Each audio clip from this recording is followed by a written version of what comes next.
हाँ भाई, good morning. तो आज केमिस्ट्री का क्रैश कोर्स हम स्टार्ट कर रहे हैं। ठीक, ये 75 डेज का क्रैश कोर्स है।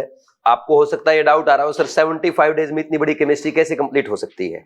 वो डाउट आपका आज पहले लेक्चर के बाद क्लियर हो जाएगा कि कैसे कवर होगी।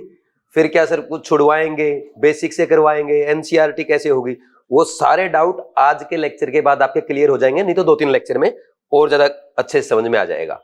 ठीक, ये टेंशन मेरी है 75 डेज में कैसे होगी, कैसे कोर्स कवर कराना, कैसे बेसिक कवर करेंगे, कैसे एनसीईआरटी पढ़ेंगे, कैसे एनसीईआर जो लेटेस्ट क्वेश्चन आ रहे हैं असर्शन रीजन कैसे करेंगे, ये सब मेरी टेंशन है। आपकी टेंशन पता कितनी है? डेली क्लास में रेगुलर आना है और रेगुलर घर पे जाके क्वेश्चन प्रैक्टिस करना है, रेगुलर नोट्स पढ़ना है, एनसीईआरटी पढ़ना है। एनसीईआरटी में क्लास में ही कवर करा दूंगा। आपको सिर्फ डिसिप्लिन में रहना है, बाकी काम मेरा है। समझे कि नहीं समझे? और ये गुरु मंत्र सबसे पहले लिख लो। ये ओनली केमिस्ट्री क्रैश कोर्स के लिए नहीं है। अगर रियल में डॉक्टर बनना चाहते हो पूरी लाइफ के लिए है। Discipline plus dedication makes you doctor. अगर आप डिसिप्लिन्ड हैं और डेडिकेटेड हैं तभी आप डॉक्टर बन सकते हैं, नहीं और कोई रास्ता आपके लिए नहीं है। बाकी सब रास्ते फेक है। तो सबसे पहले आप में डिसिप्लिन होना चाहिए। डिसिप्लिन का मतलब है कि रेगुलर आप पढ़ाई करोगे, रेगुलर क्लास अटेंड करोगे, घर जाके क्वेश्चन प्रैक्टिस करोगे, नोट्स पढ़ोगे, एनसीईआरटी पढ़ोगे, रेगुलर मॉक टेस्ट प्रैक्टिस करोगे। समझे कि नहीं समझे? ये नहीं कि 2 दिन तो मेहनत कर रहे हैं 16-16 घंटे और अगले 3 दिन होश ही नहीं है कहां पे है। ये डिसिप्लिन नहीं है। डिसिप्लिन का मतलब है भले ही आप कम पढ़ो लेकिन रेगुलर स्टडी करना है। समझे कि नहीं समझे? तो रेगुलर पढ़ाई करो। और डेडिकेशन, डेडिकेशन का मतलब होता है कि कभी एनर्जी कम ना हो, फोकस की कोई कमी नहीं है, कंसिस्टेंसी में कोई कमी नहीं आ रही, पूरे एनर्जेटिक है। समझे कि नहीं समझे? ये नहीं कि 3 दिन बीमार चल रहे हैं वीक में, ये डेडिकेशन नहीं है। अच्छा डॉक्टर बीमार नहीं होता क्योंकि वो क्या करता है? रेगुलर रहता है, डिसिप्लिन रहता है, अपने हेल्थ को लेके, अपने काम को लेके, अपने खाने पीने को लेके। समझे? अगर डेडिकेटेड रहोगे तो कोई दिक्कत ही नहीं है। ठीक, तो डिसिप्लिन और डेडिकेशन का ध्यान आपको रखना है, बाकी डॉक्टर बनाने की जिम्मेवारी मेरी है। ठीक, अब देखो, अब एक बार थोड़ा सा होता ना कि लेक्चर, पहला लेक्चर स्टार्ट होता है कि टीचर आज थोड़ा सा टाइम पास करेंगे, वो तो मैं नहीं करता हूं, लेकिन आपको आज थोड़ा सा मैं ये जरूर बताऊंगा कि हम कैसे कवर करेंगे। ठीक है, 75 डेज में कवर करना अपने को पूरा क्रैश कोर्स। ठीक, अब ऊपर नीचे 2-3 दिन हो सकते हैं, क्योंकि भाई अगर मैंने 75 डेज बोल दिया, मैं भगवान नहीं हूं कि मैंने फिक्स बोल दिया। हो सकता है 2 दिन ऊपर भी हो जाए, हो सकता है 2 दिन नीचे कम भी हो जाए। ठीक, लेकिन 75 डेज मान के चलो, इतना लगभग टाइम आपको लगेगा। और डेली 2 आवर्स की क्लास होगी। कभी भी कोई भी क्लास 1 आवर 59 मिनट की नहीं होगी, 2 आवर्स की होगी। 2 आवर्स 15 मिनट की हो सकती है, 2.5 घंटे की भी हो सकती है, लेकिन कभी भी 2 घंटे से 1 मिनट भी कम नहीं होगा। समझे कि नहीं समझे? क्योंकि देखो पता है क्या है, अब हमारे पास टाइम कम है, लेकिन इस कम टाइम में अगर हम अच्छे से प्लानिंग के साथ मेहनत करेंगे ना, मेरा ये मानना 180 आउट ऑफ 180 स्कोर किया जा सकता है। 180 आउट ऑफ 180 कैसे? 75 डेज की क्लास हो गई, ऑन एन एवरेज आप 2 आवर्स भी इसको मान के चले, या 2.5 मान लो। इसके अलावा आपको घर जाके क्या करना है भाई? क्वेश्चन प्रैक्टिस खूब क्लास में हो जाएगी। एनसीईआरटी में क्लास में कवर करा दूंगा। एनसीईआरटी सारी पढ़ने की जरूरत नहीं होती, कुछ पॉइंट्स होते हैं जो आपको याद नहीं रहते, या जहां से असर्शन रीजन बन सकता है, या जहां से स्टेटमेंट वाला क्वेश्चन बन सकता है जिसमें एग्जामिनर आपको कंफ्यूज कर सकता है, वो मैं क्लास में कवर कराऊंगा। समझे कि नहीं समझे? ठीक, वो क्लास में कवर हो जाएगा, घर जाके आप नोट्स रिवाइज करोगे। ठीक, नोट्स के बाद क्वेश्चन प्रैक्टिस करना है, क्वेश्चन प्रैक्टिस के बाद अगर आप एनसीईआरटी पढ़ेंगे तो बहुत अच्छी बात है, और नहीं पढ़ेंगे तब भी कोई बात नहीं। समझे? समझे कि नहीं समझे? और नोट्स में हम प्लानिंग के साथ बनाएंगे। जैसे आपको क्या करना होता है, शॉर्ट नोट्स बनाते हो ना आप, भाई शॉर्ट नोट्स की जरूरत पड़ती है। क्यों पड़ती है? क्योंकि लास्ट टाइम पे कैसे रिवाइज करोगे फास्ट फास्ट? मान लीजिए 6 दिन के बाद, 10 दिन के बाद, 20 दिन के बाद, महीने के बाद आपको एक चैप्टर रिवाइज करना है। किसी चैप्टर को 10 मिनट में कैसे रिवाइज कर सकते हैं? जब आपके पास शॉर्ट नोट्स होंगे। तो आपको शॉर्ट नोट्स बनाने की टेंशन ये होती है कि सर शॉर्ट नोट्स में क्या लिखना है, क्या नहीं लिखना। आती है टेंशन? आती है ना भाई? दिक्कत यही है, कई बच्चे तो क्या करते हैं, शॉर्ट नोट्स में शॉर्ट लिख देते हैं। भाई 10 पेज के जो नोट्स है ना, उनको 3 पेज में शॉर्ट लिख दिया। ये शॉर्ट नोट्स नहीं है। शॉर्ट नोट्स का मतलब होता है आप सिर्फ वही चीज लिखें जो आपको याद करनी है या आपको याद नहीं होती या जहां पे आप मिस्टेक कर सकते हैं। समझे कि नहीं समझे? शॉर्ट नोट्स का मतलब ये नहीं कि जो भी सामने आया सब लिख दिया। ठीक, तो आपको क्या करना है, जब मैं नोट्स बनाऊंगा जहां पे मेरा येलो पेन चला वही इंपॉर्टेंट है। येलो पेन जहां चल गया ना उसको एक अलग पेज पे नोट कर लेना।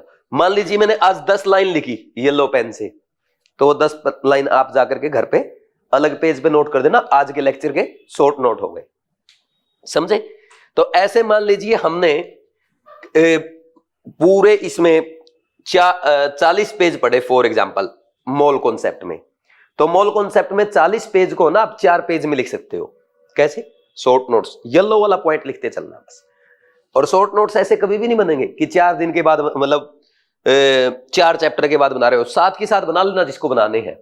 डेली बनाओगे 5 से 10 मिनट लगेंगे। अगर 1 वीक के बाद, 1 मंथ के बाद बनाओगे तो एक चैप्टर में ऐसा लगेगा यार इसके लिए तो 1 घंटा चाहिए। 1 घंटा निकालना मुश्किल है, डेली 5 मिनट निकालना आसान है। समझे कि नहीं समझे? तो डेली के डेली लिख लेना अगर किसी की आदत है बनाने की, नहीं जरूरत तो कोई बात नहीं। ठीक, फिर इसके बाद और क्या आएगा? 2 आवर्स हो गया। क्लास नोट्स कैसे बनेंगे समझ में आ गया। उसमें से शॉर्ट नोट्स मैं 2 ही पेन यूज करता हूं, एक तो येलो और एक व्हाइट। व्हाइट सिंपल चलेगा, येलो इंपॉर्टेंट है।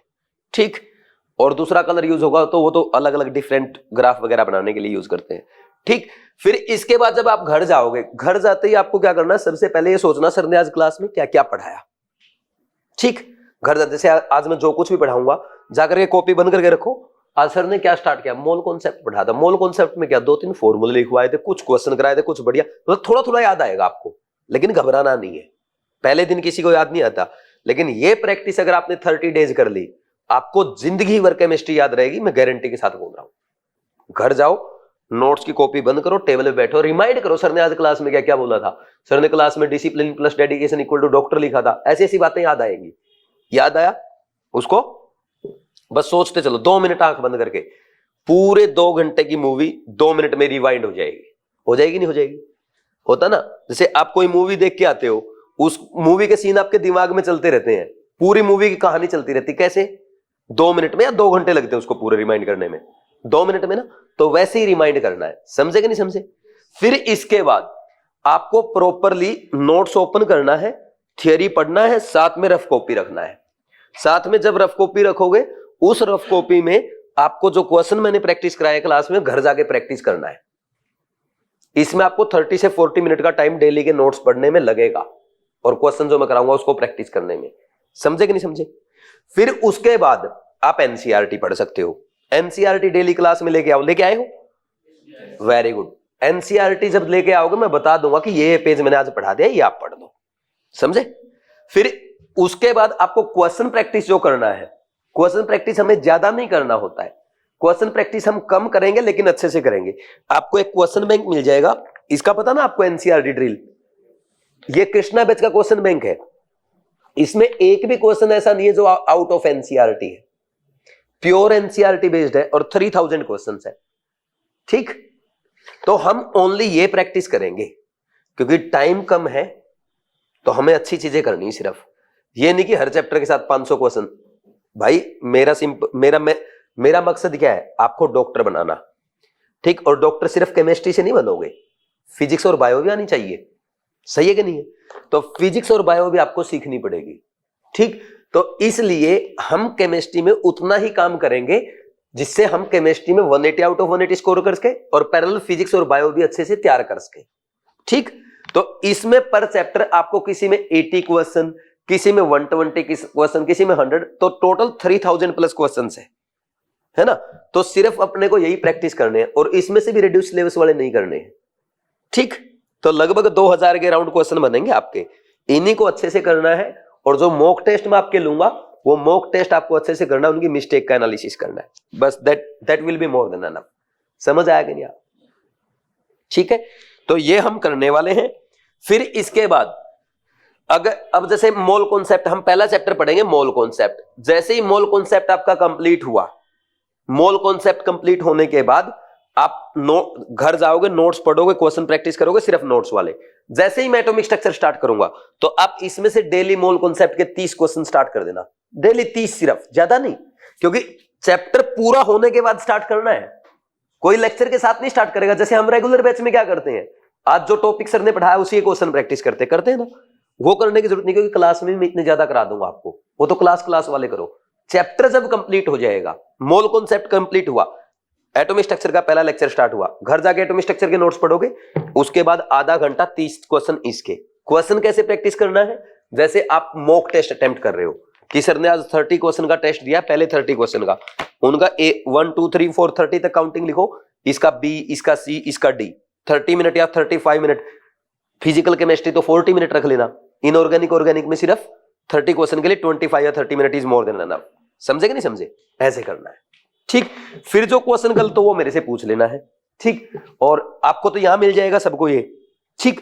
और जो ऑनलाइन वाले हैं, ऑनलाइन जो करेंगे वो अपना अमेजन या फ्लिपकार्ट से मंगा लेंगे। अब आ जाओ, तो इस प्रोसेस में लगभग डेली आपको 1.5 घंटा लगेगा, तो ये हो गए आपके 3.5 घंटे डेली के, ठीक। अब आधा घंटा और लगेगा इस चीज का, मान लो कभी अपने को रिवीजन करना है, या 5 minute 10 minute daily short notes बनाने हैं, या रात में रिवाइज करके सोना। रात में जब सोओगे ना, रिवाइज करके सो, ठीक। समझे कि नहीं समझे, एक बार ये देख के सोओगे आज क्या पढ़ा है भाई, क्योंकि 75 डेज है, ऐसा नहीं कि बार बार रिवीजन का टाइम मिलेगा, अभी अच्छे से रिवीजन करते चलेंगे। आप घर गए, आपने नोट्स एक बार रिवाइज कर लिए, फिर मतलब माइंड में रिमाइंड किए, फिर आपको अपने थ्योरी नोट्स को पढ़ा, 2 बार रिवीजन हो गया। तीसरी बार आप रात में सोने से पहले एक बार फिर रिमाइंड करोगे आज केमिस्ट्री में क्या सीखा था, और ओनली केमिस्ट्री नहीं, यही काम फिजिक्स बायो में भी करते रहना। समझे कि नहीं समझे। फिर इसके बाद नेक्स्ट डे जब सुबह आओगे क्लास में आके यहाँ का क्या करना, बातें करनी है आगे। जैसे सर जब तक आए ना, आपस में बातें कर लो, और भाई कोटा में क्या चल रहा है, ठीक, पेपर फॉर्म नहीं आया अभी तक, ऐसी बातें आप कर सकते हो, ये नहीं करना है। नोट्स पलट लो 2 मिनट बैठ के जब तक सर आ रहे हैं। समझे कि नहीं समझे, तो नोट्स पलट लोगे तो फिर एक रिवीजन हो गया। फिर इसके बाद घर जब जाओगे ना, जब सेकंड डे के नोट्स ऐसे ही रिवाइज करोगे इसी सीक्वेंस में, तो उससे पहले फर्स्ट डे के और देख लेना, एक और रिवीजन हो गया, ठीक। फिर थर्ड डे जब पढ़ोगे थर्ड लेक्चर के नोट्स, तो पहले और दूसरे लेक्चर के और देख लेना, यानी फर्स्ट लेक्चर के जो नोट्स है वो थर्ड डे तक चलेंगे। समझे, तो एक रिवीजन और हो गया। फिर साइंस क्या कहती है, अगर किसी चीज को हम 3 दिन में 3 बार देख लें, 72 आवर्स में अगर किसी चीज को हम कितनी बार देख लें, 3 बार देख लें, वो हमें हमेशा याद रहती है। हमने 3 दिन में कितनी बार देख ली, काउंट करना, 6-7 बार देख ली ना, जन्मों जन्मों तक याद रहेगी। भूल के दिखाओ केमिस्ट्री, आप बोलते ना भूल जाता हूं, लेकिन मेथड ये फॉलो करोगे तब। देखो मैं क्लास में टीचिंग कम साइकोलॉजी ज्यादा यूज करता हूं, और जो मैं पढ़ाने का जो मेरा मेथड है, उस मेथड से आपकी केमिस्ट्री तो स्ट्रांग होगी, इसके साथ आपकी फिजिक्स और बायो में भी मार्क्स बढ़ेंगे। कब, जब फॉलो करोगे। ऐसे नहीं कि हाँ अरे सर अच्छा बढ़िया फिजिक्स और बायो में बढ़ जाएंगे केमिस्ट्री क्रैश कोर्स से, है ना, फिर तो हो जाएगा सिलेक्शन, ऐसे नहीं, कंप्लीटली फॉलो करोगे। क्योंकि क्लास में मैं आपको यह सिखाऊंगा कि एग्जामिनर की थिंकिंग क्या है और हमारी क्या होनी चाहिए। समझे, एग्जाम में कभी क्वेश्चन पेपर में टफ आएगा क्वेश्चन, आप प्रीवियस ईयर क्वेश्चन करते हो सब के सब, आप लोग सब प्रीवियस ईयर क्वेश्चन करते हो, घर पे सोल्व हो जाते, आपसे 99% क्वेश्चन खुद से सोल्व हो जाते, सिर्फ 1% डाउट आता है प्रीवियस ईयर क्वेश्चन में, लेकिन पेपर में तो आपके 99% मार्क्स नहीं आते। ऐसा क्यों? क्योंकि पेपर जो एग्जामिनर बनाता है वो एक साइकोलॉजी के साथ बनाता है, वो पेपर सिलेक्शन के लिए नहीं बनाता, रिजेक्शन के लिए बनाता है। Because exam is not a selection process, it is a rejection process. तो एग्जामिनर आपको रिजेक्ट करना चाहता है, आप उसके टफ लेंथी कैलकुलेटिव क्वेश्चन को रिजेक्ट कर दो, अपने आप सिलेक्ट हो जाओगे। अब ये कैसे करना है, ये मैं क्लास में अपने आप आपको सिखाऊंगा। धीरे धीरे आप अपने आप सीख जाएंगे, आपको पता भी नहीं चलेगा और आप सीख चुके होंगे। ठीक, फिर इसके बाद आपका आता है जो क्वेश्चंस अप्रोच जो होती है क्वेश्चन सोल्व करने की। आप लोग क्या करते हो, क्वेश्चन पढ़ा, 4 ऑप्शन देखा, आंसर आएगा बी, जादू। ऐसे नहीं होगा, मैं आपको क्वेश्चन सोल्व करना सिखाऊंगा। मेरे मेथड से आपको हर क्वेश्चन के साथ 2, 3, 4, 5 सेकंड एक्स्ट्रा लग सकते हैं, लेकिन वो शुरू शुरू में लगेगा आपको, लेकिन एक गारंटी पक्का है, उस मेथड से क्वेश्चन सोल्व करोगे, सब्जेक्ट चाहे कोई भी है, एग्जाम चाहे कोई भी है, क्वेश्चन सोल्व होगा 100% और मिस्टेक के चांसेस नील, जीरो, अगर सही फॉलो करोगे। वो मैं आपको क्लास में सिखाऊंगा। और इसलिए मैं बोलता हूं आप क्लास अटेंड करेंगे केमिस्ट्री की और मार्क्स आपके बढ़ेंगे फिजिक्स और बायो में पैरेलल, क्योंकि मैं आपको क्वेश्चन सोल्व करने, भाई अल्टीमेटली क्या करना आपने को एग्जाम में, क्वेश्चन ही तो सोल्व करना है। अरे एग्जाम में आपको थियरी नहीं पढ़ना है, एग्जाम में आपको गिवन टाइम में 180 क्वेश्चंस करना है। एग्जाम प्रेशर भी होगा, आपको क्वेश्चन सोल्व करने की अप्रोच भी होनी चाहिए, जल्दी पढ़ना भी आना चाहिए, ये सारी चीजें सिखाऊंगा मैं आपको, उससे मार्क्स बढ़ेंगे। नहीं अकेले केमिस्ट्री से सिलेक्शन नहीं हो सकता, ये बात मैं बहुत अच्छे से समझता हूं, ठीक। तो ये 75 डेज क्रैश कोर्स नहीं है, ट्रेनिंग अपनी पूरी, समझे कि नहीं समझे, ठीक। फिर इसके बाद ये पूरा प्लान हो गया अपना, ठीक, इसको फॉलो करना है। अब बात आती है एनसीईआरटी की। एनसीईआरटी में एग्जामिनर कहां से असर्शन रीजन पूछेगा, कहां से स्टेटमेंट वाला क्वेश्चन पूछ सकता है, कौन सा टॉपिक से इस बार क्वेश्चन आ सकता है, ये सारा मेरा काम है। क्योंकि पिछले 3 साल का एनालिसिस करके देखो, होता क्या है 3 साल में लगभग वापस रिपीट होने लग जाती चीजें, ठीक, वो एनालिसिस मैंने कर रखा है।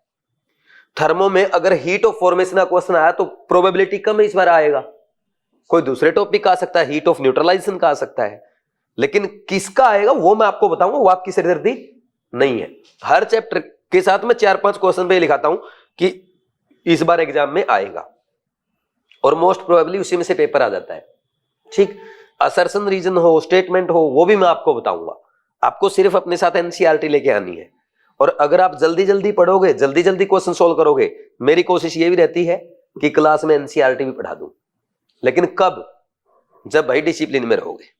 और एक बात और, मेरा वो बैच खत्म होने वाला है, जो मेन बैच चल रहा है ना, वो भी खत्म होने वाला है। उससे मैंने एक ही चीज सीखी है, अगर मैं आपसे पूछूं समझ आ गया तो यस सर कर देना, बस मुझे इतना चाहिए और कुछ नहीं चाहिए। नहीं आए तो साफ क्लियर बोल देना नो सर। अगर आप यस सर और नो सर करके नहीं पढ़ोगे तो फिर भाई टाइम लगेगा। आप में से कुछ लोग बैठे हैं, इनको पता है, ठीक, 2.5 घंटे पढ़ाता हूं फिर मैं। अगर आप आज से चेक करना, यस सर नो सर करोगे तो आपका लेक्चर टाइम पे होगा, और यस सर नो सर करके नहीं पढ़ोगे फिर आपको पता ही है, मैं छोड़ूंगा कुछ भी नहीं, पढ़ाऊंगा पूरा, चाहे 4 घंटे लग जाए यहाँ पे। इस बात का ध्यान रखना है खास, ठीक है ना? हाँ, अच्छे से, ठीक। तो ये अपना पूरा प्लान हो गया, आपको पता चल गया कैसे क्या करना है, ठीक। मॉक टेस्ट भी होते रहेंगे आपके बीच बीच में, ठीक, और ये कर लेना आप। और बोलो किसी का कोई डाउट नहीं तो फिर लेक्चर स्टार्ट कर रहे हैं, ठीक है। मेरे ख्याल में और तो कोई डाउट नहीं, किसी का है कोई डाउट? भाई मैंने मेरी तरफ से जो बताना था बता दिया, बाकी मैं आपको सिखाता चलूंगा चीजें। मैंने बताया ना कि हमारा एक क्रैश कोर्स नहीं है, ट्रेनिंग है, और ट्रेनिंग किसकी है? एग्जाम क्वालिफाई करने की, ठीक है ना। केमिस्ट्री, जैसे मैंने आपको बोला कि मैं आपको एनसीईआरटी भी पढ़ाऊंगा। जैसे एक एग्जांपल मैं आपसे पूछता हूं, एक ड्रग है टैक्सोल, आपने नाम सुना है? किस किस ने सुना है? देखो बहुत मतलब 50% लोग भी नहीं है। टैक्सोल किस चीज के लिए यूज की जाती है? कैंसर के ट्रीटमेंट के लिए यूज की जाती है, ठीक। सिस्प्लेटिन किसके लिए यूज की जाती है? कैंसर के ट्रीटमेंट के लिए, तो सबको पता है, ठीक। AZT एजिडोथाइमिडिन, ये किसके ट्रीटमेंट के लिए यूज की जाती है? एड्स, ठीक। ये आपके some basic concept of chemistry की एनसीईआरटी में पहले पेज पे लिखा है, पहला सेकंड जो भी है, इंट्रोडक्शन में ही तो लिखा है, ठीक है ना। पहले चैप्टर, ये जो पहला चैप्टर आज हम स्टार्ट कर रहे हैं, some basic concept of chemistry, इसमें लिखा हुआ है। तो ये चीजें भी आपको टेंशन नहीं लेनी, ये भी मैं लिखूंगा क्योंकि ये तो याद करने वाली। इसमें मैं कुछ कर सकता हूं क्या? AZT एड्स की ट्रीटमेंट के लिए यूज की जाती है, मैं इसमें कोई कॉन्सेप्ट है क्या? नहीं है, ठीक। ये तो याद करना पड़ेगा, ये भी मैं क्लास में लिखाऊंगा, और इसको हम येलो से लिखेंगे, समझे? ये पॉइंट है याद करने वाले एनसीईआरटी के, वो मैं लिखवा दूंगा साथ के साथ। अच्छा, सीक्वेंस और बता देता हूं पढ़ने का। Mole concept, atomic structure, periodic table, chemical bonding, इनमें 18 से 20 लेक्चर लगेंगे इन 4 चैप्टर में। और क्वेश्चन पता कितने आएंगे? 13 से 14। जो मैं पढ़ाऊंगा, मेरे नोट्स से बात कर रहा हूं मैं, मेरे नोट्स में जो मैं पढ़ाऊंगा ना, उसमें 13 से 14 क्वेश्चन आएंगे इन 2 चैप्टर से, इन 4 चैप्टर से। यानी 3 वीक में ये चैप्टर कंप्लीट हो जाएंगे अपने। 3 वीक में, पहले 3 वीक में तुम्हारा 1/3 काम हो जाएगा लगभग केमिस्ट्री का, ठीक। तो इन भाई आप किसी चैप्टर की कोई क्लास छोड़ेंगे, मुझे कोई प्रॉब्लम नहीं है। इन चैप्टर की क्लास अगर आपने छोड़ी, उसकी रिस्पॉन्सिबिलिटी आपकी है, क्योंकि इन 4 चैप्टर में मैं सबसे ज्यादा जोर लगाता हूं। और ये 4 चैप्टर जिसको आ जाते हैं ना, उसको पूरी केमिस्ट्री में जिंदगी भर दिक्कत नहीं आती है, जिंदगी भर, क्योंकि यही तो बेसिक है। अरे फिजिक्स में जिसको बेसिक आते हैं ना, क्वेश्चन सोल्व जिसको बेसिक आता है फिजिक्स का, उसको चाहे कितना ही टफ क्वेश्चन दे दो। वैसा ही केमिस्ट्री में, केमिस्ट्री को रटने वाला सब्जेक्ट बताया गया नहीं है। ये 4 चैप्टर जिसको आते हैं आप खुद सोल्व करेंगे, देख लेना। लेकिन ये 4 चैप्टर में कोई क्लास मत छोड़ना, उसकी रिस्पॉन्सिबिलिटी आपकी रहेगी, ठीक। फिर इसके बाद वो कर देंगे कोऑर्डिनेशन और D&F ब्लॉक, इनऑर्गेनिक खत्म। फिर आपका ऑर्गेनिक, IUPAC, आइसोमेरिज्म, फिर GOC1, GOC2, लेक्चर भी बताऊंगा साथ के साथ, लेक्चर भी बताऊं यार, टाइम लग जाएगा फिर आज पहले दिन ही। देखो किसी को लिखना लिख लो, मोल कॉन्सेप्ट में 4-5 लेक्चर भी लग सकते हैं, क्योंकि मैं इसमें रिस्क नहीं लूंगा किसी भी चीज का। अगर 4 लेक्चर में नहीं हुआ 5 में करेंगे। ऐसे ही एटॉमिक स्ट्रक्चर 4 तो लगेंगे। पीरियोडिक टेबल में 3 लेक्चर, केमिकल बॉन्डिंग 6 से 7 lecture, coordination compound 4 lecture, D&F block 2 lecture, IUPAC 2 lecture, isomerism 4 lecture, GOC1 4 lecture, GOC2 7 lecture, hydrocarbon 2 lecture, alkyl halide 1 से 2 lecture, alcohol 2 lecture, carbonyl compound and carboxylic acid 2 lecture, amines 2 lecture, biomolecules 2 lecture. अगर class में पढ़ेंगे, अगर आप ये बोलेंगे कि sir आप हमें ओनली एनसीईआरटी से पढ़ा दो, सिर्फ 1 लेक्चर, ठीक। फिर इसके बाद आएगा आपका वापस फिजिकल। पहले पढ़ेंगे थर्मो में कितने लेक्चर? 4 लेक्चर, ठीक। केमिकल इक्विलिब्रियम में 2 लेक्चर, आयोनिक इक्विलिब्रियम में 4 लेक्चर, रेडॉक्स में कितना? 2 लेक्चर, ठीक। इलेक्ट्रो में, अच्छा इलेक्ट्रो नहीं आएगा, इसके बाद आएगा केमिकल काइनेटिक्स। केमिकल काइनेटिक्स में 3 लेक्चर, सॉल्यूशंस में 2 लेक्चर और इलेक्ट्रोकेमिस्ट्री में 3 लेक्चर, ठीक। और प्रैक्टिकल केमिस्ट्री 3 लेक्चर भी लगाएंगे, अगर आप कहोगे और धीरे पढ़ा दो 4 लगा देंगे, ठीक। ये हो जाएगा, समझे कि नहीं समझे? ठीक हो जाए। कितने, किसी ने काउंट किए डेज? यही बनेंगे, 75 बन जाए, 76 बन जाए, ठीक है, ठीक है। करूं अब स्टार्ट? तो लिखो भाई, सबसे पहले डेफिनेशन लिखो केमिस्ट्री की। केमिस्ट्री हम क्यों पढ़ते हैं? केमिस्ट्री क्यों पढ़ते हैं? क्योंकि 180 नंबर की आएगी? नहीं, केमिस्ट्री हर जगह जरूरी है। आप पानी पीते हो, 2 हाइड्रोजन एटम 1 ऑक्सीजन एटम मिलकर क्या बनाता है? वाटर मॉलिक्यूल बनाता है, ये केमिस्ट्री है। हम खाना खाते हैं, खाना खाने के बाद बॉडी में रिएक्शंस होती है, उससे हमें एनर्जी मिलती है, केमिस्ट्री है। हम बीमार पड़ते हैं, टैबलेट लेते ही हम ठीक हो जाते हैं, रिएक्शंस होती है अंदर, केमिस्ट्री है, ठीक। एसिड रेन हो रही है, केमिस्ट्री है। एनवायरमेंट में चेंजेस हो रहे हैं, केमिस्ट्री है। कोई चीज नई बन रही है, हमने कपड़ा पहना, पॉलीमर्स है, केमिस्ट्री है।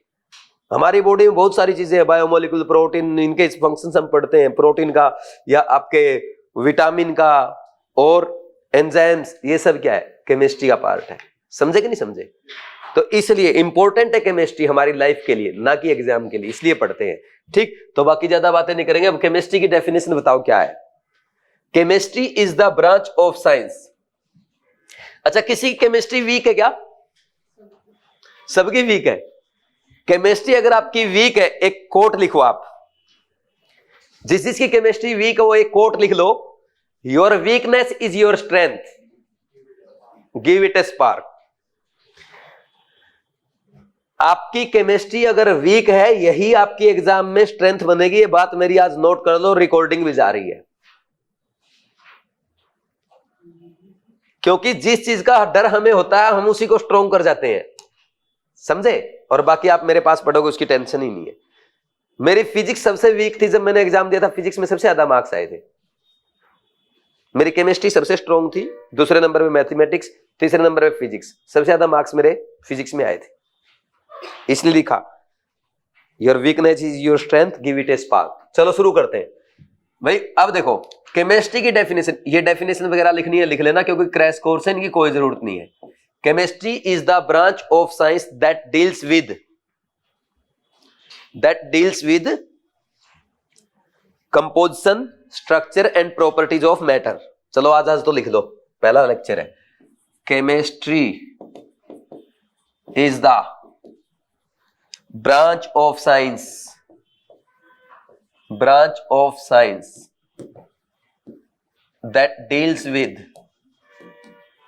that deals with बोलो composition, structure and properties of matter। लो भाई, इससे ज्यादा बेसिक हो सकता है क्या कुछ? सर जीरो से स्टार्ट करोगे क्या? बेसिक से पढ़ा, इससे बेसिक और है कुछ? बता दी इससे और बेसिक हो तो। चलो अब सबसे पहला वो क्वेश्चन लिख लो जो एनसीईआरटी में लिखा है, जो मैं आपको बता रहा था। कौन सा? सिस्प्लेटिन। देखो ऐसे बनते हैं notes, cisplatin and taxol are used in treatment of cancer. Cancer के ट्रीटमेंट में यूज होता है। अब देखा आपने नोट्स कैसे बनाया मैंने? देखना एक बार।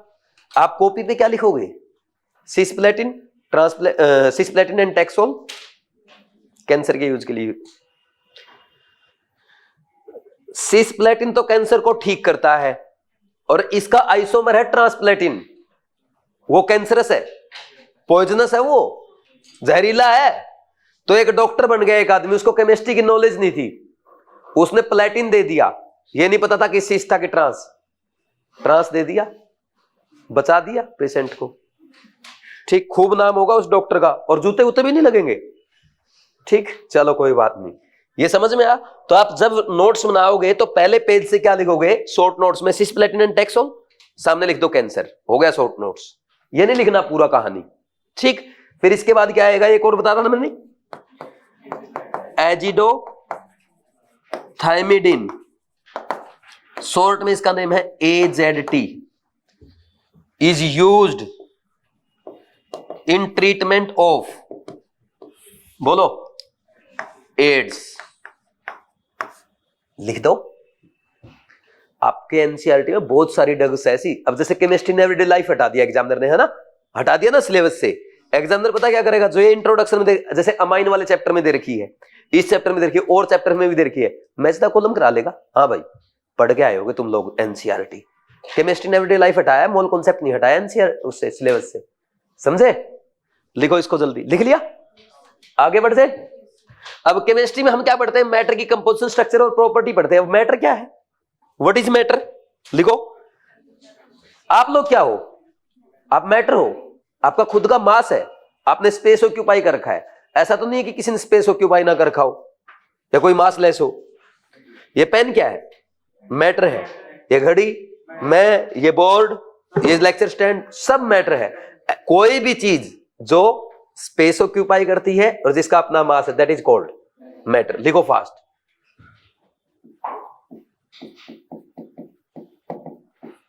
Anything which occupy space and has mass is called matter। सही है भाई? ये है आपके एनसीईआरटी में, है ना, और ये पढ़ना भी जरूरी है क्योंकि अभी मैं आपसे एक क्वेश्चन पूछूंगा। ठीक, रेडी हो ना? मैटर जो है उसको फर्दर कितने पार्ट में क्लासिफाई किया गया है?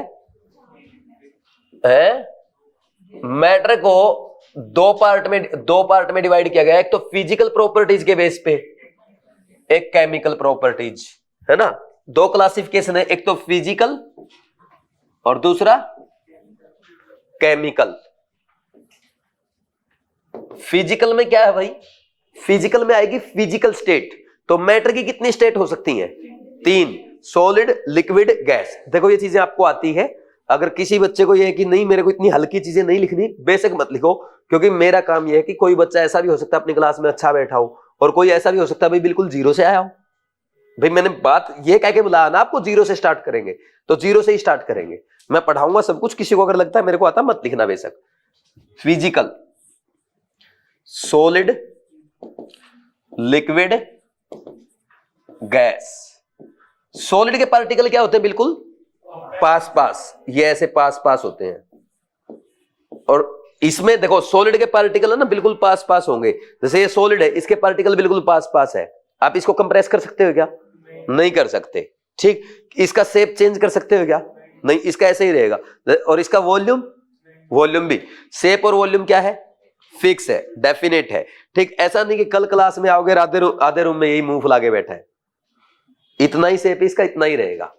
ठीक, तो अब लिखूं क्या? Shape and volume are fix. रहने दूं ना, ये बिल्कुल बच्चों वाली बात। हाँ ठीक है यार। अब देखो ये थोड़े दूर दूर होते हैं इसमें पार्टिकल, तो इसका क्या है? वॉल्यूम तो फिक्स है, 1 लीटर पानी लो वो 1 लीटर ही रहेगा। लेकिन शेप क्या है? इनडेफिनेट है, फिक्स नहीं है। क्यों नहीं है? क्योंकि अगर आपने 1 लीटर पानी इस बोतल में डाल दिया तो इसका शेप ले लेगा, जग में डाल दिया जग का शेप ले लेगा, किसी और बर्तन में डाल दोगे उसका शेप ले लेगा। समझे कि नहीं समझे? और गैस में क्या है? पार्टिकल को और दूर दूर कर दो तो ये क्या हो जाएगा? गैस। इसका शेप भी फिक्स नहीं है, वॉल्यूम भी फिक्स नहीं है। आपने 10 लीटर गैस ली, उसको कंप्रेस करके आप 1 लीटर कर सकते हो। ठीक, आपने एक बैलून लिया, बाजार में बैलून आते थे, कोई ऐसा बैलून है, कोई ऐसा बैलून है, कोई ऐसा बैलून है, तो जिस टाइप के बैलून में, जिस शेप के बैलून में आप गैस को भरेंगे उसी का शेप ले लेगा। ठीक, तो शेप भी इंडेफिनेट है और वॉल्यूम भी इंडेफिनेट है। लिखने की जरूरत नहीं। एनसीईआरटी में एक कहो तो लिखवाऊं। Very good. अब आ जाओ इधर केमिकल क्लासिफिकेशन पे। केमिकल क्लासिफिकेशन में कितने टाइप का होता है? केमिकल क्लासिफिकेशन बोलो कौन सा? एक तो प्योर सब्सटेंस।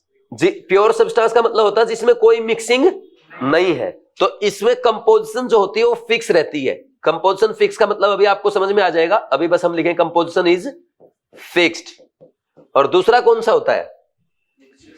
मिक्सचर। मिक्सचर में क्या होता है? मिक्सचर कैसे बनाते हैं? जैसे आपने क्या किया, पानी लो, अल्कोहल लो, मिक्स कर दो आपकी मर्जी के अकॉर्डिंग, जो आपकी कैपेसिटी है। 30 ml बनाओ, 60 ml बनाओ, 90 ml बनाओ। यानी इस मिक्सर की कंपोजिशन चेंज की जा सकती है। कोई ज्यादा मीठी चाय पीता है, कोई कम मीठी चाय पीता है, अपने अकॉर्डिंग चीनी डाल के पियो। सही है कि नहीं भाई? हम नींबू पानी बनाते हैं, शिकंजी बनाते हैं, कोई ज्यादा नमक डालता है, कोई कम डालता है, तो मिक्सर है, उसमें कंपोजिशन चेंज की जा सकती है। क्या लिखे? Composition is not fixed. हाँ ऐसे लिखे, कंपोजिशन इज नॉट फिक्स्ड। एक बार ये लिख लो, फिर नेक्स्ट आगे बढ़ते हैं। अब इंपॉर्टेंट स्टार्ट होगा जो आपके काम आएगा, पूरी केमिस्ट्री में काम आएगा। अभी तक वो होता ना तो थोड़ा धीरे धीरे चल रहा है। लिखो जल्दी से। नेक्स्ट देखो भाई, अब हम पहले पढ़ेंगे प्योर सब्सटेंस और फिर पढ़ेंगे compound, sorry mixer. Pure substance क्या कितने टाइप के होते हैं बताओ? प्योर सब्सटेंस 2 टाइप का होता है। पक्का? चलो भाई अच्छी बात है। प्योर सब्सटेंस कौन से टाइप का होता है? एक तो आपका, वेरी गुड, एलिमेंट होता है, और दूसरा आपका कंपाउंड होता है। अच्छा, आप बचपन में भी पढ़ के आए होंगे, अभी भी आपने कहीं ना कहीं पढ़ा होगा, एटम होता है, एक मॉलिक्यूल होता है, एक कंपाउंड होता है, एक एलिमेंट होता है। तो आप मुझे बता सकते हो ओजोन जो है, ओजोन का फॉर्मूला क्या होता है ओजोन का? O3। तो आप मुझे बताओ O3 is an atom, A molecule, an element और ए कंपाउंड।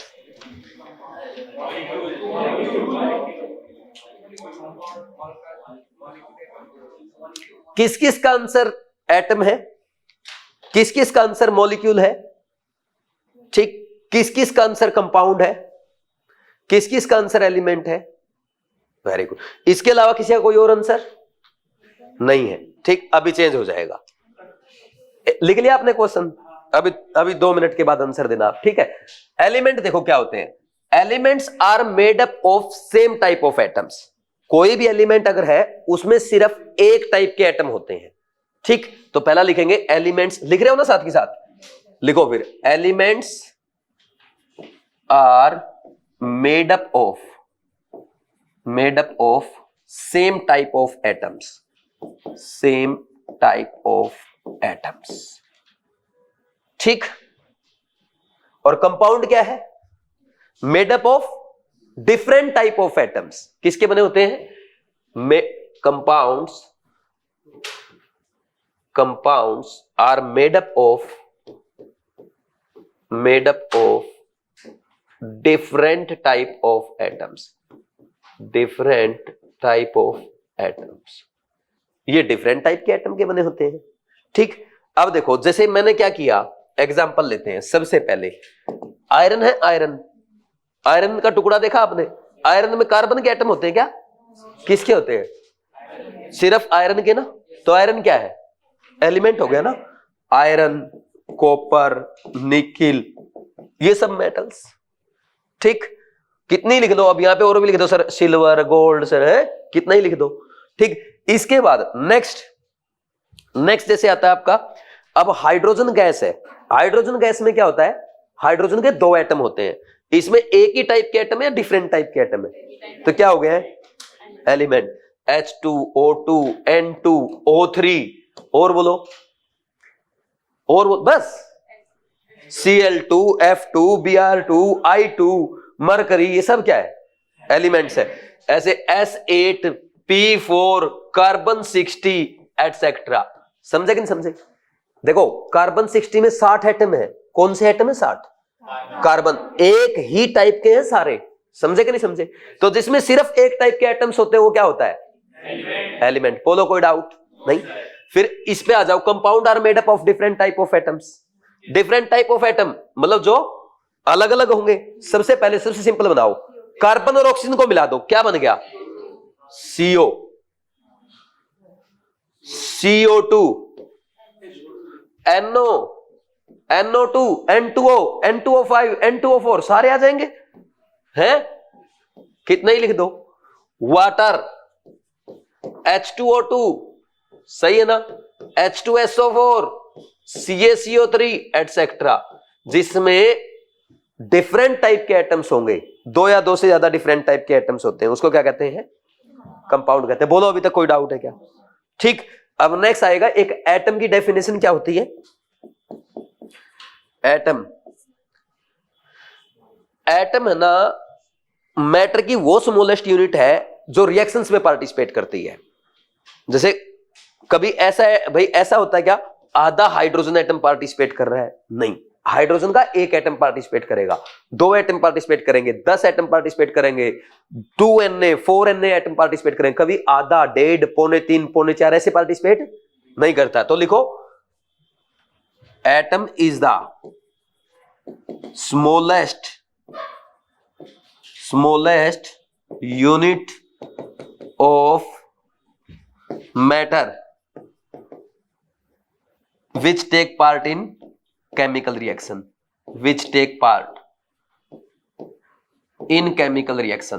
समझ आया? जैसे आप लिखोगे भाई एग्जाम्पल के तौर पे, ये हाइड्रोजन का एटम है H, सिर्फ H, H2 मॉलिक्यूल है, सिर्फ H। Oxygen, nitrogen, carbon, sulphur, phosphorus, iron, copper, कितना ही लिख लो यार ऐसे, सिर्फ एक, दो नहीं होंगे इसमें कभी भी एटम में। एटम सिर्फ सिंगल होता है। ठीक, नेक्स्ट क्या आएगा? ये लिखा आपने यहां तक। अगर आपको लग रहा है ज्यादा फास्ट हो रहा है तो बाद में लिख लेना, नहीं तो ये PDF नोट्स भी मिलेंगे आपको, नोट्स में मिल जाएगा, टेंशन नहीं लेनी। अगर कुछ छूट जाए ना, देखो पहले समझना जरूरी है, समझ में आएगा तभी याद रहेगा।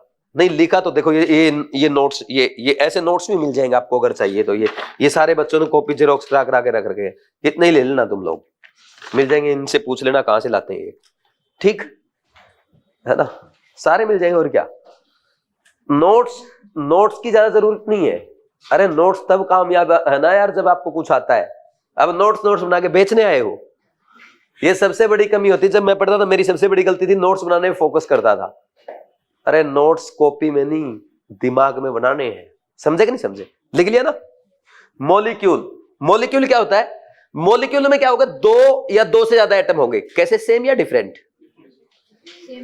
सेम भी हो सकता है और डिफरेंट भी हो सकता है। तो लिखो, molecule is made up of 2 और मोर एटम्स, दो या दो से ज्यादा एटम्स का। कोई हिंदी मीडियम से भी है क्या? समझ आ रहा है? कोई दिक्कत तो नहीं है? जहां दिक्कत हो बोल देना। Molecule is made up of 2 or more atoms which may be same और डिफरेंट। मॉलिक्यूल 2 या 2 से अधिक एटम से बना होता है, जो सेम भी हो सकते हैं और डिफरेंट भी हो सकते हैं। लिखा भाई? आगे बढ़ जाऊं, अगर डेफिनेशन लिख ली तो। फास्ट तो नहीं है भाई, पहला दिन है, मेरे को बता देना, क्योंकि है ना 4-5 दिन के बाद तो ना मुझे आइडिया आ जाएगा कि भाई तुम्हें समझ में आ रहा है कि नहीं आ रहा। ठीक, फर्स्ट डे थोड़ा रहता है। अब देखो, पहले सेम टाइप के एटम देखो, H2 हो गया, है ना, N2 हो गया, O2 है, O3 है, ठीक, सेम टाइप के एटम तो है। और फास्फोरस है, S8 है, कार्बन 60 है। All these are molecules which has same atoms. इसमें क्या आ गए? ये तो सेम एटम वाले एग्जांपल आ गए, है ना। और दूसरा एक एग्जांपल और करना अपने को, डिफरेंट वाला। अब डिफरेंट वाला कर लेते हैं। एग्जांपल बताओ कोई, जैसे CO है ना, NO, CO2 है ना, NO2 और H2O, H2O2, H2SO4, H3PO4, कितने ही लिख लो यार। एग्जाम्पल लिखने कितने ही लिख लो। एग्जाम्पल लिखना चाहिए 1-2 जो बिल्कुल क्लियर कर दे दिमाग में, है ना। ये क्या हो गए? ऐसे मॉलिक्यूल जिनके पास डिफरेंट एटम्स है। अब आप मुझे बताओ, ओजोन क्या है? एलिमेंट भी है और मॉलिक्यूल भी है। तो बेसिक से पढ़ना क्यों जरूरी, समझ में आ गया आज? ठीक।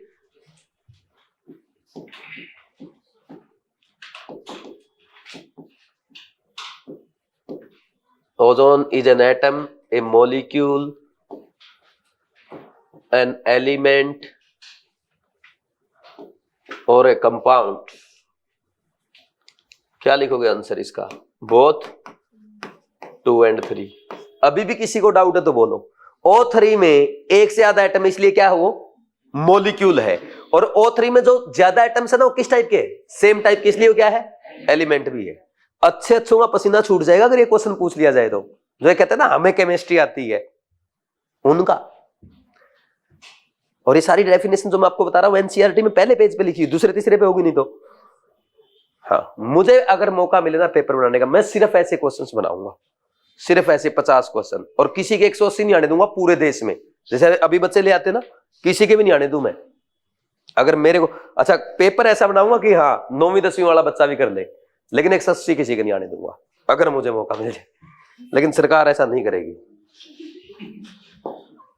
क्योंकि मैं सरकारी आदमी नहीं हूं, है। एक असर्शन रीजन हो जाए। Assertion, carbon 60 is an element. अब मैंने यहां कार्बन 60 लिखा है, लेकिन जिसने बोरोन कार्बन फैमिली पढ़ा हुआ होगा वो इसको क्या बोलेगा? क्या नेम होता है इसका? बकमिंस्टर फुलरिन या बकीबोल, फुलरिन भी बोलते हैं इसको डायरेक्ट। तो मैं अगर बोल दूं Buckminster fullerene is an element, पहली स्टेटमेंट ये है। रीजन, रीजन क्या लिखा जाए?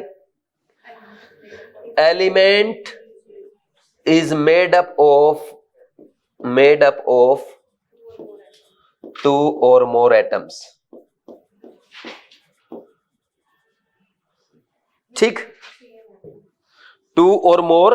अच्छा एक सेकेंड, पहले अगर मैं लिखूंगा 2 or more atom which may be same, 2 or more atoms which may be same or different। अभी लिखो मत आप इस क्वेश्चन को लिखो मत। देखो मैं असर्शन रीजन 1 लिखवाऊंगा, लेकिन प्रैक्टिस 10 की करेंगे। ठीक, पहले आप बताओ carbon 60 is an element, assertion क्या है? सही है। और रीजन फॉल्स हो गया, क्योंकि ये तो मॉलिक्यूल की डेफिनेशन लिखी है, एलिमेंट की थोड़ी है। अच्छा, विच आर सेम। अब असर्शन सही है, रीजन सही है, और करेक्ट एक्सप्लेनेशन भी है। कार्बन 60 एलिमेंट इसलिए है क्योंकि उसमें सारे एटम क्या है? सेम है। सही है ना? Assertion right, reason right, and reason is correct explanation. सही है। अब नेक्स्ट देखना, C60 इज ए मॉलिक्यूल। ठीक, या मैं मॉलिक्यूल लिख देता हूं, अब बताओ, असर्शन सही है, रीजन सही है, करेक्ट एक्सप्लेनेशन भी है।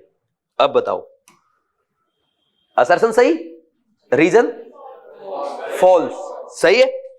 अब बताओ, असर्शन सही, रीजन सही, बट नॉट करेक्ट एक्सप्लेनेशन।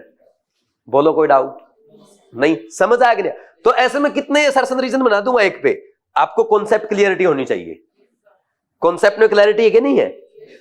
तो इसको ऐसे लिख दें क्या, is a molecule, is a molecule, या एलिमेंट वही वाला रहने दूं? अरे कोई लिख लो यार, उससे क्या फर्क पड़ता है, क्यों? आपको फंडा क्लियर होना चाहिए। तो असर्शन इसमें राइट है और रीजन क्या है, रॉन्ग, ठीक। बाकी तो चाहे 10 असर्शन, आप मेरे से कहो ना, मैं एक स्टेटमेंट पे 50 असर्शन रीजन बना सकता हूं, 50, लेकिन अपने पास इतना टाइम थोड़ा है। आपको कॉन्सेप्ट समझा दिया, अब आप खुद कर सकते हो। लिखो जल्दी से, करे भाई स्टार्ट। अब नेक्स्ट देखो, नेक्स्ट इसके बाद क्या पढ़ेंगे, बोलो भाई।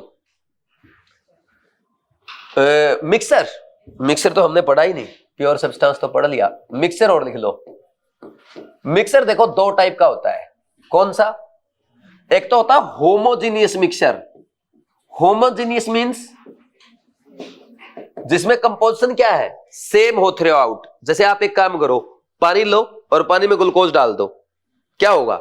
सारा कंपोजिशन क्या दिखता है, सेम दिखता है। या पानी लो, पानी में चीनी डाल दी, चीनी डालने के बाद आपको क्या लगता है कि आधी चीनी नीचे आधी ऊपर अलग अलग दिखती है क्या? या थ्रू आउट कंसंट्रेशन सेम रहती है? सेम रहती है। तो एक ऐसा मिक्सर हो गया होमोजीनियस। आप एक काम करो, अल्कोहल और वाटर को मिला दो, बढ़िया लाल दिखेगा सारा चारों तरफ एक जैसा, ठीक। तो क्या है वो, होमोजेनियस मिक्सर, ठीक। दूसरा होता है हेट्रोजीनियस मिक्सर। हेट्रोजीनियस मिक्सर में क्या दिक्कत है, बोलो? कंपोजिशन सेम होती है। कंपोजिशन क्या होगी, कंपोजिशन डिफरेंट रहेगी, सेम नहीं होगी। जैसे आप एक काम करो, पानी में है ना रेत डाल दो, मिट्टी डाल दो, सैंड डाल दो, तो नीचे ज्यादा होगी ऊपर कम होगी, तो कंपोजिशन सेम नहीं है, कंसंट्रेशन सेम नहीं, नीचे ज्यादा ऊपर कम है। आप एक काम करो, पानी में पेट्रोल डाल दो, ऊपर ज्यादा तैरेगा नीचे कम रहेगा, ये भी क्या है, बोलो? Heterogeneous mixer. तो लिख ले इनको, अब लिख लो एक बार फॉर्मेलिटी के लिए। अच्छा जितने भी हम, अच्छा मैं आपको उसमें पढ़ाऊंगा सॉल्यूशन चैप्टर में, क्लास 12 फिजिकल केमिस्ट्री। सॉल्यूशन क्या होता है, सॉल्यूशन होमोजेनियस मिक्सर होता है, यानी ऐसा मिक्सर जिसमें कंसंट्रेशन थ्रू आउट क्या रहेगी, सेम रहेगी। बोलो कोई डाउट नहीं? तो लिखो, composition is same throughout. थोड़ा फास्ट लिख लो, composition is same throughout, ठीक। एग्जाम्पल इसका लिख लो यार, वाटर प्लस सोल्ट या वाटर प्लस चीनी, शुगर लिख लो। हाँ, वाटर प्लस शुगर, ये तो तेरे पक्की याद है। ले, वाटर प्लस एल्कोहल, बढ़िया मिक्सर बनता है शाम में, ठीक। इसको क्या हो गया, सिर दर्द हो रहा है क्या? अच्छा, काम की चीज पढ़ाऊं है? मिक्सर याद आ गया। Composition is not same through out. देखो मैंने जहां पेन येलो चलाया ना, वही काम का है, ध्यान रखना। इस बात को मैं बार बार रिपीट करूंगा क्योंकि ये चीजें आपको याद है। मेरा काम है आपको रिमाइंड करवाना। बहुत सारे बच्चों को आती भी है, जिनको नहीं आती उनको समझ आ जाएगा, ठीक। एग्जाम्पल बताओ, water plus sand, water plus oil, बस एक दो एग्जाम्पल लिख लिया काफी है, ज्यादा कॉपी भरने का कोई मतलब नहीं। लिखो फास्ट इसको, करें स्टार्ट। अब नेक्स्ट देखो भाई, अब अपना चैप्टर जो है जिसका नेम है मोल कॉन्सेप्ट बोल दो या some basic concept of chemistry, जो आप बोलना चाहो वो बोल सकते हो, वो स्टार्ट कर रहे हैं। अभी तक हम केमिस्ट्री के बेसिक पढ़ रहे हैं, जो 9th 10th में आप पढ़ के आते हो। एटम क्या है, मॉलिक्यूल क्या है, कंपाउंड क्या है, ठीक। तो अब सबसे पहली हेडिंग हमारी मोल कॉन्सेप्ट में आएगी, मोल की। कोई मुझे मोल की डेफिनेशन बता सकता है? What is mole? Amount of substance,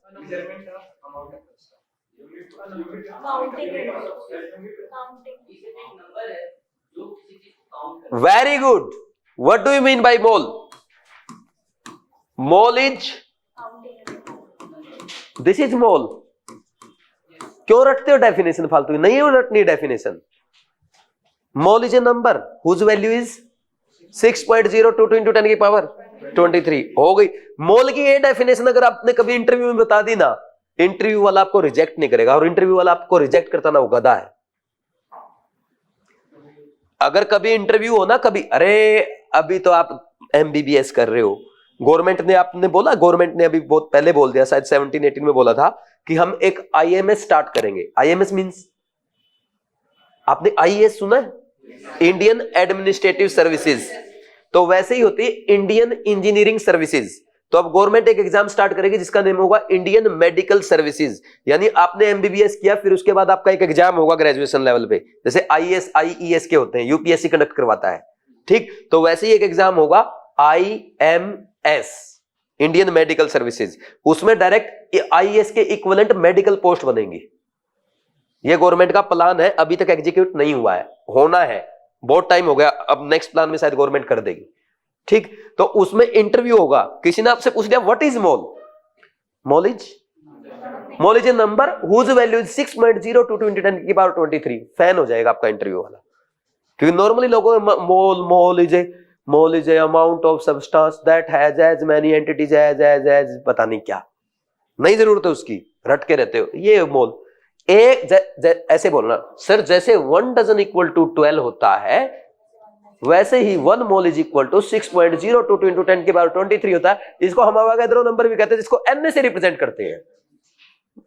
लिखो फिर डेफिनेशन को, mole is neither a physical quantity nor a chemical parameter. Mole definition है ये मोल की, mole is neither a physical quantity nor a chemical parameter, rather it is a mathematical number, it is a mathematical number whose value is मैंने भी definition वैसे खींच दी थोड़ी, है ना, होनी तो यही चाहिए, मैथमेटिकल नंबर है जिसकी वैल्यू इतनी है, whose value is 6.022 into 10 की पावर 23, also known as, क्या कहते हैं इसको, very good, Avogadro's number, Avogadro's number.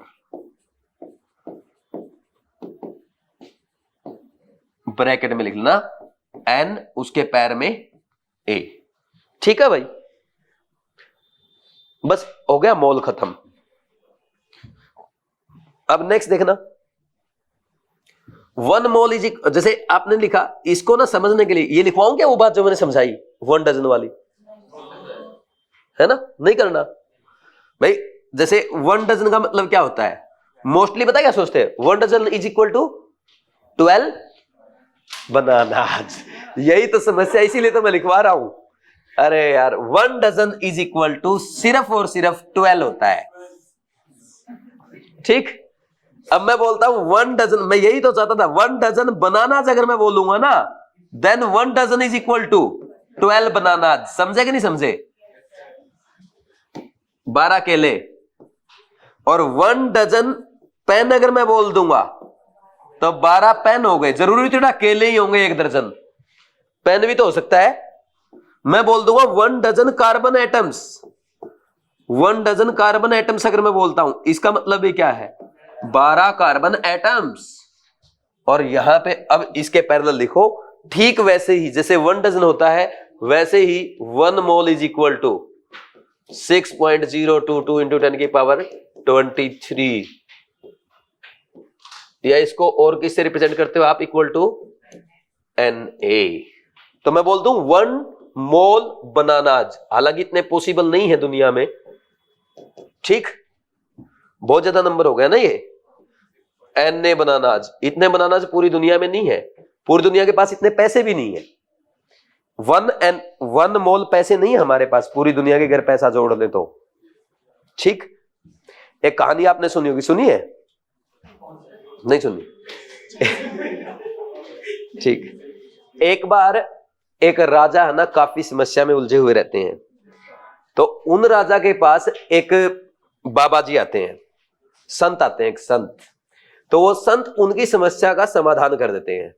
तो संत जब जाने लगते हैं तो संत को राजा कहता है कि आप जो मांगोगे आपको वो मिलेगा, क्योंकि आपने मेरे को बड़ी परेशानी से निकाला है। तो संत कहते हैं लाला तू मेरे को नहीं दे पाएगा। बोला नहीं, आप जो मुंह मांगा जो बोलोगे वही आपको मैं दूंगा। बोला ठीक है।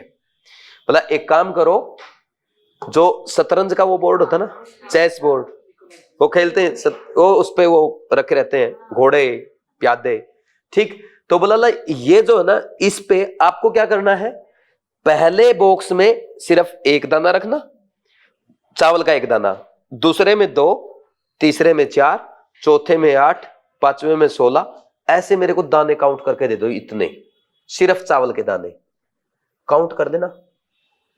नहीं दे पाया राजा, ठीक। इतना बड़ा नंबर बन जाता वो धीरे धीरे, समझे कि नहीं समझे। तो राजा की औकात दिखा दी ना संत ने। संत को मोल पता था मोल तो नहीं पता था, लेकिन संत है। चलो, तो कभी है ना ऐसे ज्यादा, मतलब थोड़ा सा अपने पास हो जाए ना, कुछ ज्यादा उछलना नहीं चाहिए, ऐसा नहीं तो संत टकर जाते हैं लाइफ में, ठीक। कहीं तुम भी बोलता हो मांग जो तेरी इच्छा है, ठीक। वन मोल नहीं, हम तो ऐसे करेंगे, दे जो तेरी इच्छा है, वन मोल पेंस। इसका मतलब हो गया Na पेंस, है ना। और वन मोल अगर कार्बन एटम बोल दे, कितने कार्बन एटम, Na, बस अपना काम हो गया। लिख लो एक बार इसको, करो स्टार्ट। अब देखो, अब एक बार है ना मोल को थोड़ा और अच्छे से समझ लो। जैसे मान लीजिए मैंने आपको बोल दिया 1 मोल कार CO2। 1 मोल CO2 का मतलब समझते हो आप। CO2 क्या है, एटम है या मॉलिक्यूल है, मॉलिक्यूल है। तो 1 मोल CO2 में कितने मॉलिक्यूल्स होंगे CO2 के, Na बोल दो, Na बोलो जल्दी जल्दी, है ना। NaCO2 molecules. इसमें किसी को कोई डाउट है क्या, सही। ऐसे ही क्वेश्चन आएंगे बस। ये पेज अगर आपको समझ में आ गया ना, गारंटी है मोल कॉन्सेप्ट का कभी क्वेश्चन गलत नहीं होगा। सिर्फ ये पेज जो भी समझा रहा हूं, ये समझ में आई है लाइन। 1 मोल में NaCO2 मॉलिक्यूल्स होंगे। अच्छा एक बात बताओ, इसमें कितने कार्बन एटम्स है, बता सकते हो। Na, क्योंकि CO2 के 1 मॉलिक्यूल में कार्बन का 1 एटम है, तो Na मॉलिक्यूल्स में कितने होंगे, Na। Very good. आप मुझे ये बताओ, CO2 के 1 मॉलिक्यूल में कितने ऑक्सीजन एटम्स हैं। भाई CO2 के 1 मॉलिक्यूल में 2 एटम है ऑक्सीजन के, तो Na मॉलिक्यूल्स में कितना होगा, 2Na। कोई डाउट तो नहीं किसी को। अब मैं आपसे पूछता हूं, इसमें कितने इलेक्ट्रॉन्स हैं, 1 मॉलिक्यूल में काउंट कर दो ना। सॉरी टोटल एटम, एक सेकंड पहले टोटल एटम लिखो। टोटल एटम कितने, टोटल एटम लिखो पहले। 1 कार्बन का, 2 ऑक्सीजन के, 1 मॉलिक्यूल में टोटल कितने एटम, 3। तो Na मॉलिक्यूल्स में 3Na, या आप ऐसे बोल सकते हो 1 मोल CO2 में 3Na एटम्स है टोटल, सही है। अच्छा CO2 के 1 मॉलिक्यूल में कितने इलेक्ट्रॉन्स है, कार्बन में कितने होते हैं 6, ऑक्सीजन के 1 एटम में कितने इलेक्ट्रॉन होते हैं 8, और 2 है, ये कितने हो गए 22 इलेक्ट्रॉन है 1 मॉलिक्यूल में। तो Na मॉलिक्यूल्स में कितने होंगे 22 Na इलेक्ट्रॉन्स। अब पता क्वेश्चन क्या आएगा आपको ना, कार्बन ये दे देगा 5 मोल CO2 है, बताओ कितने इलेक्ट्रॉन है, 5 Na गुणा में 22, इतने इलेक्ट्रॉन्स, ठीक। कभी 0.5 आ जाएगा, कभी 0.3 आ जाएगा, लेकिन इतना डायरेक्ट नहीं देगा एग्जामिनर। कभी तो आपका उसका मास दे देगा, कभी उसके वॉल्यूम दे देगा, फिर पूछेगा, फिर मास और वॉल्यूम से हमें क्या फाइंड आउट करना आना चाहिए, मोल्स। वो मैं भी आपको सिखाऊंगा, उसकी टेंशन नहीं लेनी, सिखाऊंगा। कभी कभी एग्जामिनर क्या करता है कि प्रोडक्ट बना लेगा, रिएक्शन दे दी, CO2 बन गया, तो आपको ना रिएक्शन से सोल्व करना पड़ेगा कि CO2 कितना बना, फिर पूछेगा उस CO2 में कितने एटम्स है, बता दोगे इस हिसाब से। अल्टीमेटली पॉइंट तो यही आया, समझे कि नहीं समझे। ऐसे ही आपको ये बोल दे, जैसे 5 मोल H2, इसका मतलब क्या है 5 NaH2 मॉलिक्यूल्स, और एटम कितने हैं इसमें 10 Na, क्योंकि 1 मॉलिक्यूल में 2 एटम है, तो हाइड्रोजन के कितने एटम्स हो गए। कर लोगे या नहीं कर लोगे ऐसे, बस इस स्कोर लिख लो, फिर आगे बढ़ते हैं। आगे बढ़ जाऊं, लिख लिया सबने। देखो भाई मैं ये बोल रहा हूं कि जैसे हमें मैथमेटिक्स सीखने के लिए क्या नहीं चाहिए, टेबल काउंटिंग फर्स्ट स्टेप है ना, ठीक, तो वैसे ही मोल सीखने के लिए ये पेज फर्स्ट स्टेप है। आ गया समझ में? अब लिखो मोल की डेफिनेशन। अब साइंटिफिक डेफिनेशन पे आ जाओ। मोल आ गया आपको, अब साइंटिफिक डेफिनेशन लिखो। What do you mean by mole? It is defined as number of, it is defined as amount of substance which has as many entities as number of atoms present in 12 gram of carbon 12। समझे कि नहीं समझे? ठीक, तो अब entities क्यों बोला मैंने? क्योंकि एंटिटी कुछ भी हो सकता है, वो एटम्स हो सकते हैं, एन एटम्स हो सकते हैं, मॉलिक्यूल्स हो सकते हैं, इलेक्ट्रॉन्स हो सकते हैं, proton, neutrons, ions, cation, anion, कुछ भी हो सकता है वो। समझे कि नहीं समझे? तो एक बार डेफिनेशन लिख लो और ज्यादा क्लैरिटी आएगी। इट इज डिफाइंड एज, मेरे साथ साथ लिखो, it is defined as amount of substance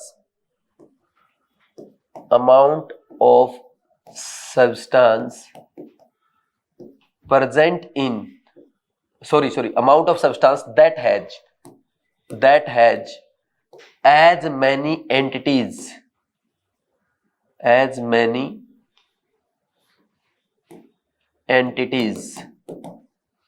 as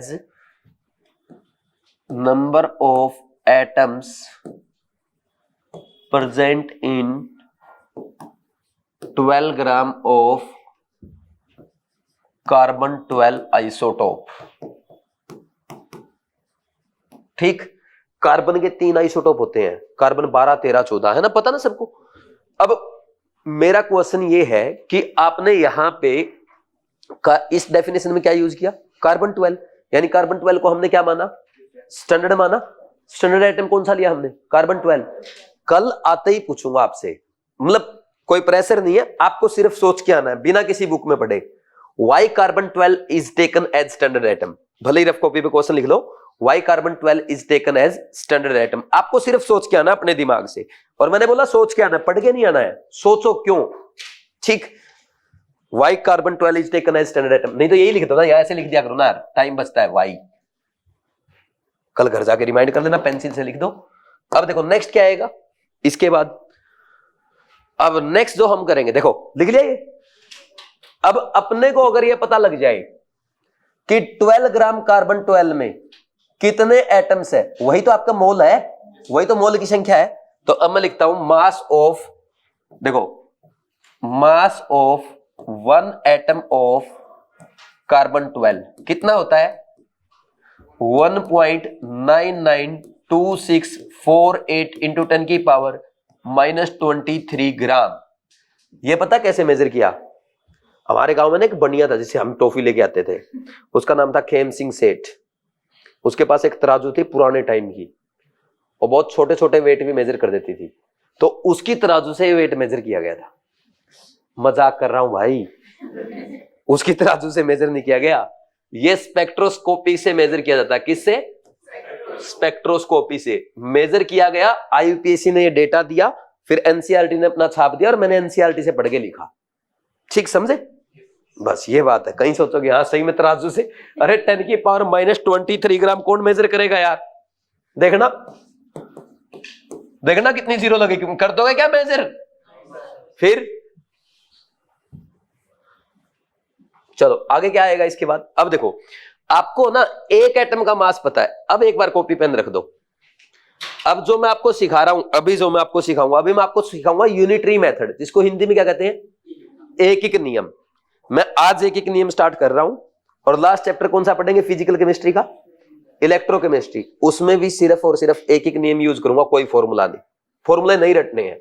देखो बेसिक फॉर्मूले जो याद करने पड़ेंगे, बाकी सारे नहीं रटेंगे, ठीक है?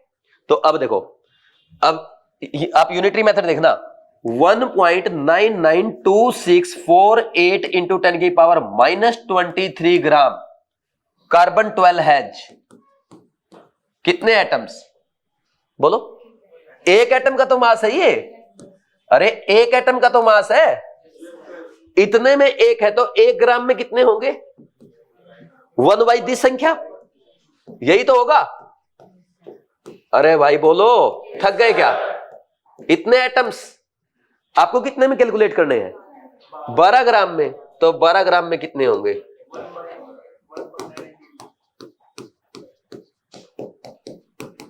गुणा में 12 एटम्स। सोल्व करना इसको, पता क्या आएगा, इसको लगभग 2 मान लो, 2 छक्के 12, 6 पॉइंट समथिंग आएगा ये, और 10 की पावर 23 ऊपर।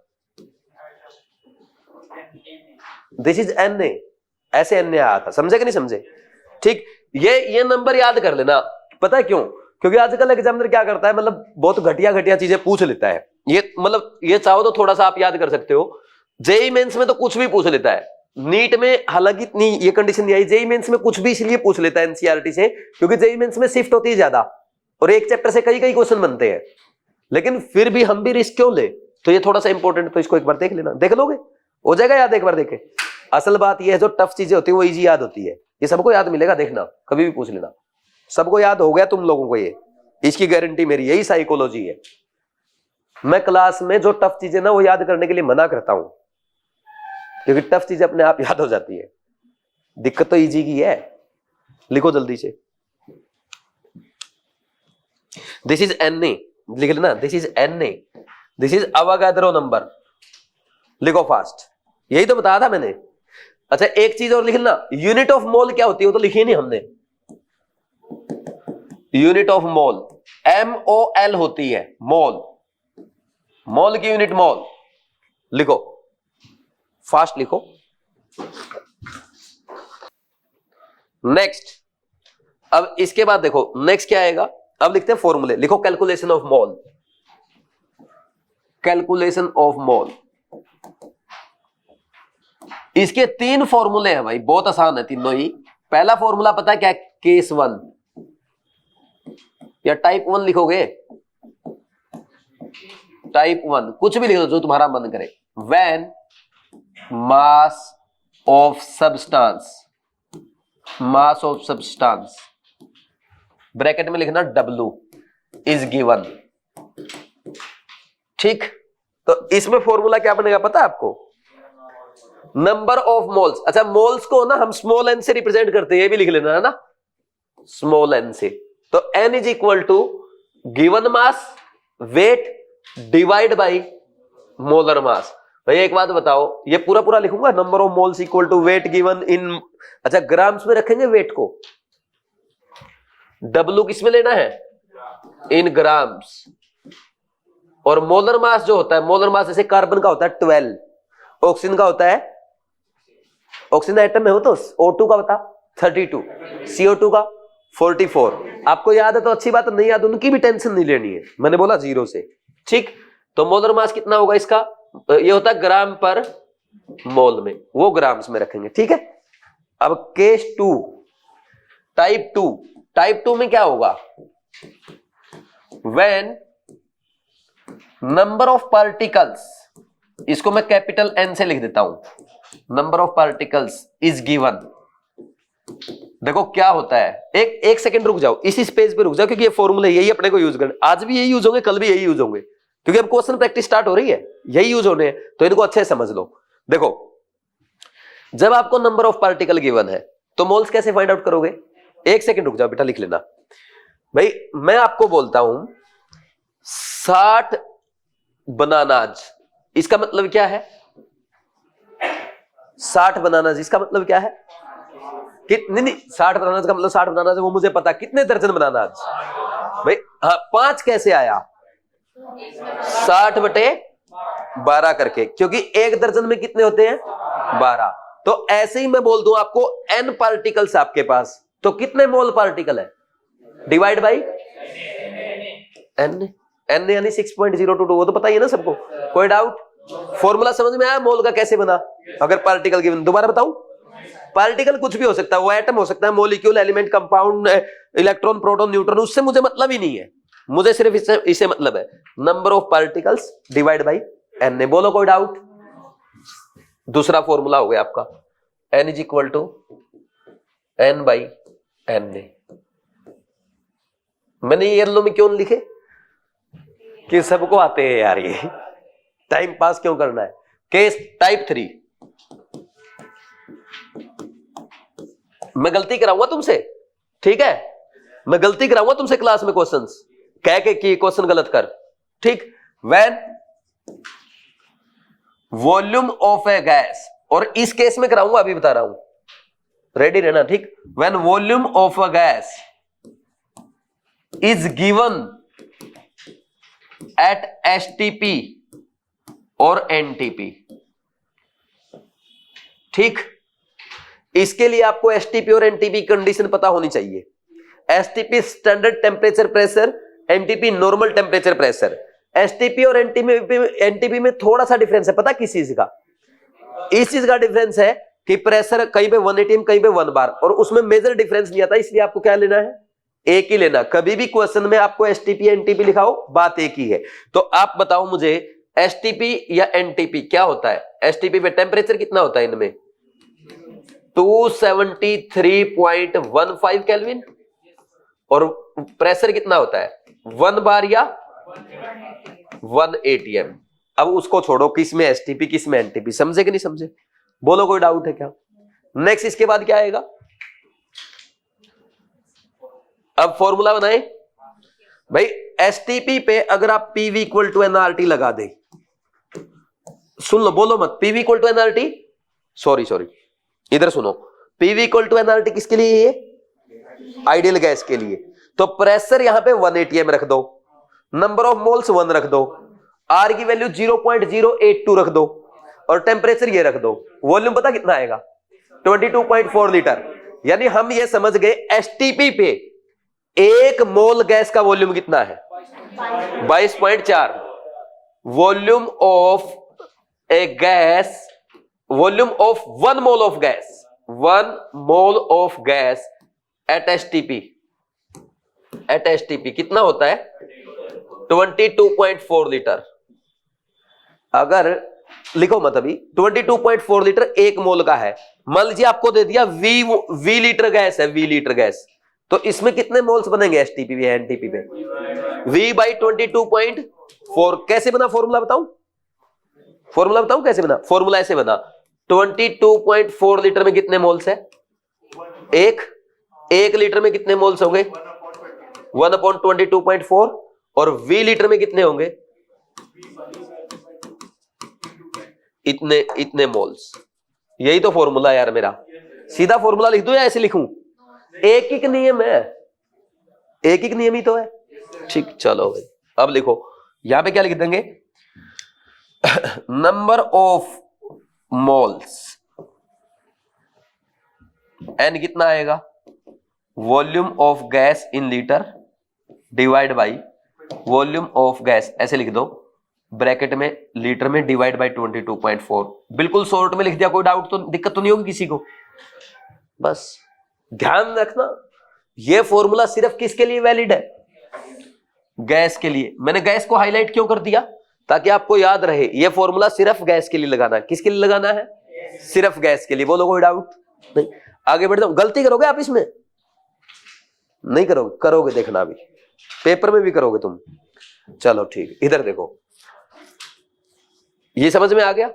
अब आपको वॉल्यूम के थोड़े से कन्वर्जन आने चाहिए। वैसे तो ये काम आपका है ना, खुद का है, बचपन में आप सीख के आए हो, लेकिन फिर भी ये मानते हुए कि आप कुछ नहीं सीख के आए हो, जो कि सच है, मैं सिखा देता हूं थोड़ा सा। एक तो अपने ये फॉर्मूले हो गए, फॉर्मूला अपना ये हो गया नंबर ऑफ मोल्स का, ऐसे लिख लेना। शॉर्ट नोट्स पता कैसे बन जाएगा? वेट दिया divide by molar mass, number of moles दिया है, नंबर ऑफ पार्टिकल दिया डिवाइड बाई Na, और वॉल्यूम ऑफ गैस दिया है एट एसटीपी डिवाइड बाई 22.4। ये हो गया, बस ये लिख लेना आप शॉर्ट नोट्स में। और ये ध्यान रखना, ये एट एसटीपी है, volume of gas in litre eight STP, ठीक। अब नेक्स्ट आ जाओ। आपने सुना वॉल्यूम हम कैसे देते हैं? एग्जामिनर ना कभी आपको ना ml में दे देता है, कभी लीटर में दे देता है, कभी क्यूबिक सेंटीमीटर में, कभी डेसीमीटर क्यूब में, कभी मीटर क्यूब में। तो इनके कन्वर्जन आने चाहिए। कोई बता सकता है कन्वर्जन क्या होगा? 1 मीटर क्यूब में कितने लीटर होते हैं? याद है पक्का? बताऊं कैसे? जैसे आप एक काम करो, यहां पे ना एक टैंक बनाओ। टैंक कैसे? ये दीवार खड़ी कर दी हमने 1 मीटर लेंथ की और 1 मीटर हाइट की, एक ऐसे, एक ऐसे, एक ऐसे, और मैं आ गया इससे बाहर। ये टैंक बन गया अपना। 1 metre length, 1 metre width, 1 metre height. तो कितने, इसकी वॉल्यूम कितना होगा? 1 मीटर क्यूब। अब इसमें ना जैसे ये मान लीजिए 1 लीटर की बोतल है, मैं आपको बोलूंगा नीचे जाओ भर के लाओ इसमें डाल दो, तो कितनी बोतलें आएंगी? 1000। तो 1 लीटर की कितनी बोतलें आई इसमें? 1000। तो इसका वॉल्यूम कितना हो गया? 1000 लीटर। तो आप क्या बोलोगे? 1 metre cube is equal to 1000 litre. सही है। अभी रुक जाओ, 1 मीटर में कितने डेसीमीटर होता है? 10 डेसीमीटर, उसका क्यूब कर दो इधर, ये किसकी इक्वल हो गया? 1000 लीटर। तो यहां से 1000 से 1000 कैंसिल होगा, 1 डेसीमीटर क्यूब किसके इक्वल आया? 1 लीटर। बोलो कोई डाउट है क्या? ठीक है ना। अच्छा एक बात बताओ, अगर मैं यहां पे लिखूं 1 मीटर को मैं सेंटीमीटर लिखूंगा, कितना होता है? 100 सेंटीमीटर, इसका cube is equal to 1000 litre. कितना आएगा? 10 की पावर 6, इधर 10 की पावर 3, तो 10 की पावर 3, ये 1000 centimetre cube is equal to कितना होता है? 1 लीटर। और 1 लीटर को आप क्या बोलते हो?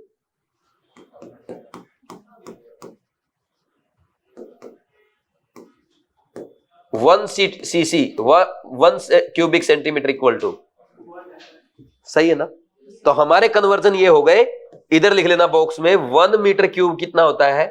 1000 लीटर होता है। और 1 डेसीमीटर क्यूब इक्वल टू कितना होता है? 1 लीटर होता है। और 1 cubic centimetre equal to 1 ml होता है। ये भी लिखूं क्या? 1 लीटर इक्वल टू 1000 ml होता है। ये कन्वर्जन है। ये 3 कन्वर्जन सीखे, हुआ तो हमने सीखा है। फाइनल रिजल्ट क्या है? लिख लो, अगर किसी को याद नहीं है तो फास्ट लिखो, और जो ऐसे करके देख लोगे ना, याद भी हो जाएगा परमानेंट। लिखो फास्ट। फास्ट तो नहीं है ना? लिख लिया सबने? आगे बढ़े। अब नेक्स्ट देखो, अब इसके बाद क्या करना है अपने को? क्वेश्चन से बिल्कुल बेसिक से स्टार्ट करें, छोटे छोटे क्वेश्चन। ठीक, पहला question, find number of moles in following. पहला क्वेश्चन बड़ा टफ क्वेश्चन मैंने आपके लिए बनाया है। लो भाई, find number of moles in following.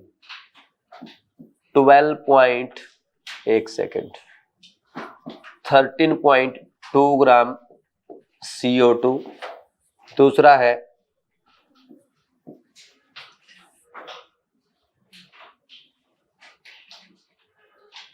0.9 kg glucose.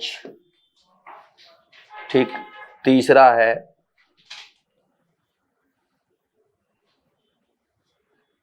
3 × 10⁻²² molecules of CO2। चौथा है 1.5 × 10⁻25 कार्बन एटम्स। पांचवा है 2.8 मीटर क्यूब H2 अच्छा, मैं जब भी गैस की बात करूं, अगर मैं STP NTP लिखना भूल जाऊं, अंडरस्टूड है ना, क्योंकि मैं तो भूल सकता हूं, एग्जामिनर नहीं भूलेगा। ठीक, मैं STP NTP पे ही पूछूंगा। नंबर 6, 11.2 डेसीमीटर, एक second, 112 centimetre cube SO2 at STP। Number 7, सारे फॉर्मूले रिवाइज हो जाएंगे एक ही क्वेश्चन में, बिल्कुल बेसिक से, 0 से स्टार्ट करेंगे। 4.48 decimetre cube N2 eight STP। अच्छा, जितनी भी ये गैसेज हैं, देखो ये जो फॉर्मूला हमने बनाया वो PV = nRT से बनाया। PV = nRT आइडियल गैस के लिए वैलिड है। तो जब भी मोल कॉन्सेप्ट का क्वेश्चन आएगा, सभी गैसेज को हम आइडियल गैस कंसीडर करते हुए चलेंगे। बोलो कोई डाउट नहीं है ना? कर लोगे एक क्वेश्चन? एक और लिख दूं बगल में?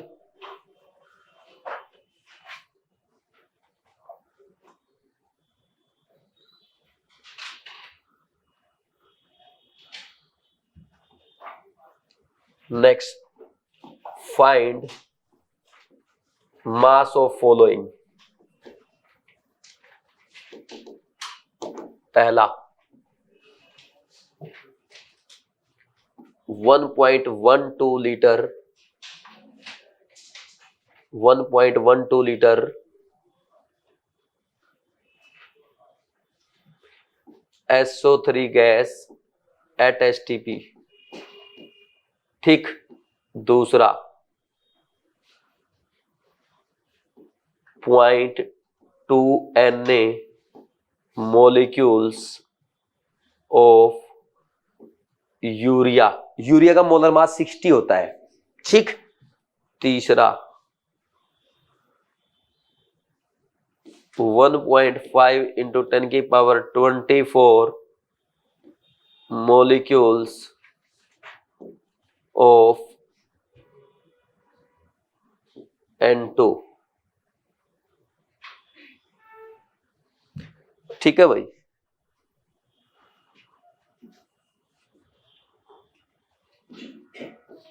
Find number of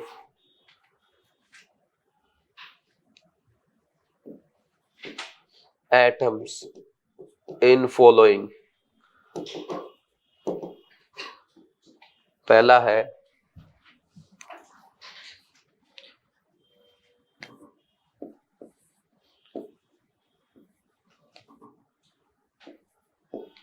2.2 kg CO2। दूसरा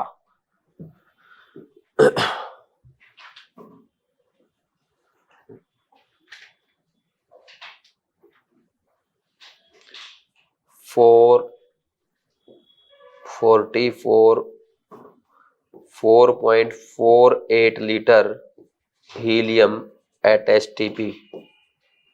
तीसरा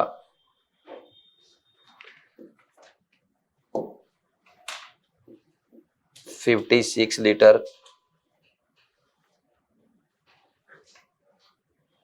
SO2 एट STP। करो भाई स्टार्ट, जल्दी से करो। एक फंडा बताऊं, कोई भी क्वेश्चन है, मोल्स फाइंड आउट, आपको मास फाइंड आउट करना है, एटम्स फाइंड आउट करने हैं, वॉल्यूम फाइंड आउट करना है, एक सिंपल फंडा पता है क्या? मोल पहले फाइंड आउट करोगे, और मोल का फॉर्मूला वेट गिवन है डिवाइड बाय मोलर मास। अगर आपको एटम्स गिवन है या पार्टिकल्स गिवन है divide by Na। Volume of gas at STP given है लीटर में डिवाइड बाय 22.4। कर लोगे? करो जल्दी से। ये सिर्फ फॉर्मूला रिवाइज करने के लिए लिखे हैं। करें भाई स्टार्ट। अब देखो, अब एक बार समझ लो, बाकी आप घर पे ट्राई कर लेना। देखो पहले है क्या है भाई, मास गिवन है, मोल्स फाइंड आउट करने, कौन सा फॉर्मूला लगाएंगे? Weight divide by molar mass. तो यहां पे वेट कौन ग्राम में दिया है, तो ग्राम में 13.2 डिवाइड बाय CO2 का कितना होता है? कार्बन का 12, ऑक्सीजन का 16, 2 ऑक्सीजन 32 और 12 44। कितना आ गया? 0.3 मोल आया कि नहीं आया? इसमें ग्लूकोज में बताओ, पहले क्या करोगे? इसको केजी को ग्राम में कन्वर्ट करोगे। 0.9 इंटू 1000 डिवाइड बाई, ग्लूकोज का मास तो सबको पता 180 होता है। Very good. कितना आ जाएगा?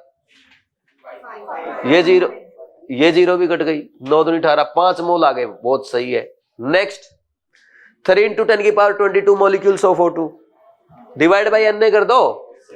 3 इंटू 10⁻22 डिवाइड बाई 6 इंटू 10⁻23। ये 2 पे कट गया, ये 10, 1/20 यानी 0.05। अब ये कार्बन आइटम्स दे रखे हैं, वहां मॉलिक्यूल्स थे O2 के, ये कार्बन आइटम नंबर कितना आएगा? 1.5 इंटू 10⁻25 डिवाइड बाई 6 इंटू 10⁻23। 1.5 दूनी 3, 3 दूनी 6, 1.5 चौका 6। ठीक है? नहीं समझेगा? ये 100/4 25। सही है? ये वाला इसमें क्या करोगे? मीटर क्यूब लीटर में कन्वर्ट करोगे ना STP पे। नंबर ऑफ मोल्स 2.8 गुना में 1000/22.4। इसको काट के देखो कितने पे कटेगा ये इसको ऐसे काट दो। 28 जा कितना होता है? 28 224 होता है। अरे ऐसे अगर ध्यान दिया, 28 दूनी कितना होता है? 56। 280 में 56 करो जल्दी से, 224 आएगा। पता नहीं क्या करते हो। ठीक, कैलकुलेशन देखो भाई, ऐसे ही चलेगी कैलकुलेशन, ऐसे चलेगी भाई। 35 गुना 15 कितना होता है? 37 का पहाड़ आना चाहिए। ठीक, 125। अब देखो ये क्या कैलकुलेशन में किसी को दिक्कत हो मेरे से बात कर लेना, है ना, मैं बता दूंगा तुम्हें तरीके। ये लीटर में कन्वर्ट करके किया ना, वो 112 सेंटीमीटर है। 112 सेंटीमीटर को आप क्या लिख सकते हो, 112 ml, और ml को 10⁻³ अब लीटर हुआ है, डिवाइड बाई 22.4। ये देखो ये 0.1 इसको 0.2 पे कट जाएगा ये, और 0.2 क्या बच जाएगा 1, ये 10⁻² बटे 2 बच गया। ठीक है, समझ आया बेटा, ये कैलकुलेशन नहीं आ?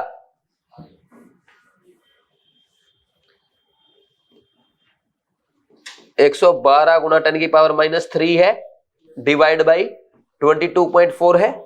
मैं इसको एक काम करता हूं, ऐसे लिखता हूं 112 गुना 10⁻³ ये तो ठीक है ना, लीटर में कन्वर्ट किया ml को। ये बाई 224 गुना 10⁻1 लिख दूं। 112 दूनी 224 होता है, ये 10⁻² पे कटेगा, और 1/2 कितना होता है 0.5, 0.5 इंटू 10⁻², तो उसको 5 इंटू 10⁻³ लिख सकता मैं। हो गया।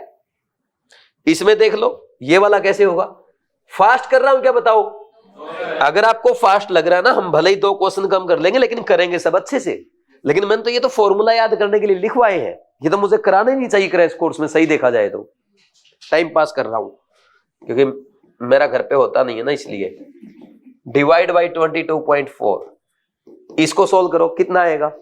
इसको आप ऐसे लिख लिया करो 448 डिवाइड बाई 224, ऊपर 10⁻², नीचे 10⁻1, ये 2 पे गया, कितना बच गया 10⁻1, ऊपर 0.2 बच जाएगा। ऐसे कर लोगे, सबका हो जाएगा ऐसे। अब इसमें उसने बोला मास फाइंड आउट करो। मास कैसे फाइंड आउट करते हैं? मोल्स इनटू में मोलर मास। तो अब पहले मोल्स फाइंड आउट करना आप हर क्वेश्चन में। 1.12 है डिवाइड बाई 22.4, कितना आएगा? ऊपर तो रह जाएगा 0.1, नीचे आ जाएगा 2, तो ये हो जाएगा 0.05। वेट बताओ कितना आएगा? 0.05 गुणा में मोलर मास कितना होता है SO3 का? 80 होता है। सल्फर का 32, ऑक्सीजन का 16, 16 3 48, 48 32 80। ठीक, 80 50 400, 400 बच गया 4 ग्राम, 2 0 गई। ठीक है, फास्ट है क्या? चलो नेक्स्ट, ये 0.2 Na मॉलिक्यूल्स है यूरिया के, तो number of moles find out करो। 0.2 Na डिवाइड बाई Na कितना आया? 0.2 मोल्स आया। तो वेट कितना जाएगा यूरिया का? यूरिया का मास होता है, देखो यूरिया फॉर्मूला NH2CO NH2 होता है, तो यूरिया का मास होता है 60, तो 0.2 गुणा में 60 कितना हो गया? 12 ग्राम। बोलो कोई डाउट नहीं? 1.5 इंटू 10⁻24 कैसे करेंगे? Number of moles find out करो। 1.5 इंटू 10⁻24 डिवाइड बाई 6 गुणा 10⁻23, ये कट गया 10 पे, ये कट गया 4 पे, 10/4 2.5 मोल हो गया। फास्ट तो नहीं है? वेट कितना आएगा? 2.5 मल्टीप्लाई बाई 28, 28 दूनी 56, 56 और 14 70 ग्राम हो गया। सही है क्या? ठीक, ऐसे होगा ना। नेक्स्ट, ठीक, कैलकुलेशन अगर मैं फास्ट कर रहा हूं, किसी को दिक्कत हो दोबारा पूछ लेना। जैसे मैं करता हूं ऐसी कैलकुलेशन मैं आपको सिखा सकता हूं, और ये तो शुरुआत है, कैलकुलेशन होगी आगे सॉल्यूशन में और इलेक्ट्रोकेमिस्ट्री में धड़ाधड़ है।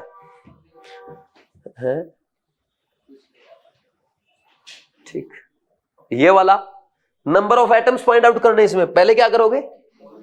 मोल्स। एक सेकंड देख लो, 2200 ग्राम हो गया ना ये, बटे में 44, 22 100 पे गया, 22 दूनी 44, 50 मोल आया ना। तो एक मोल में कितने मॉलिक्यूल्स होंगे CO2 के? Na। तो एक मॉलिक्यूल में कितने एटम्स हैं? 50 NaCO2 मॉलिक्यूल्स हो गए। लेकिन आपसे पूछा क्या है? एटम्स। कितना होगा?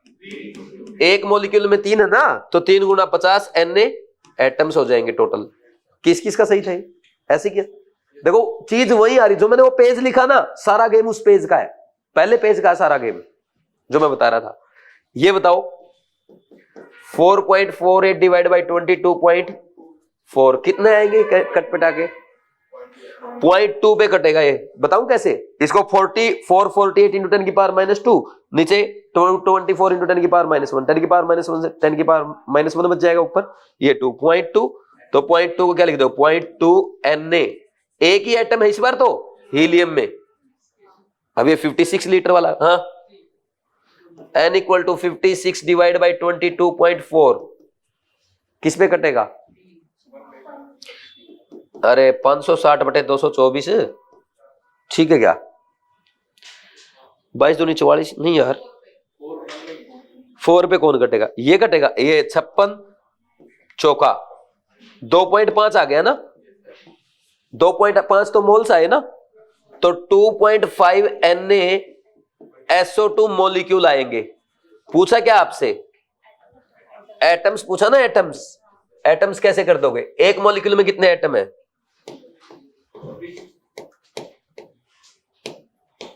अरे यार बहुत टाइम लेता है। 3 से और मल्टीप्लाई कर दो, क्योंकि एक मॉलिक्यूल में 3 है ना, 3 गुना में 2.5 Na एटम्स। किसके ठीक थे सारे? हो गए क्या? कर लो। किसको, किसी को कोई क्वेश्चन समझ में ना आया हो? ये बच्चों वाला लेवल था। अब थोड़ा सा आगे बढ़ेंगे, ऊपर उठेंगे छोटी चीजों से। लिखो इसको एक बार, आगे बढ़ जाए भाई। अब नेक्स्ट देखो भाई, नेक्स्ट क्या क्वेश्चन लिखो? Find number of atoms in 4.25 gram ammonia. एक क्वेश्चन तो ये है, इसमें आंसर आएगा Na, दूसरा है 0.25 Na, तीसरा है 0.5 Na and fourth one is 4 Na। एक क्वेश्चन तो है ये, साथ में दूसरा question, find number of electrons in 1 kg sample.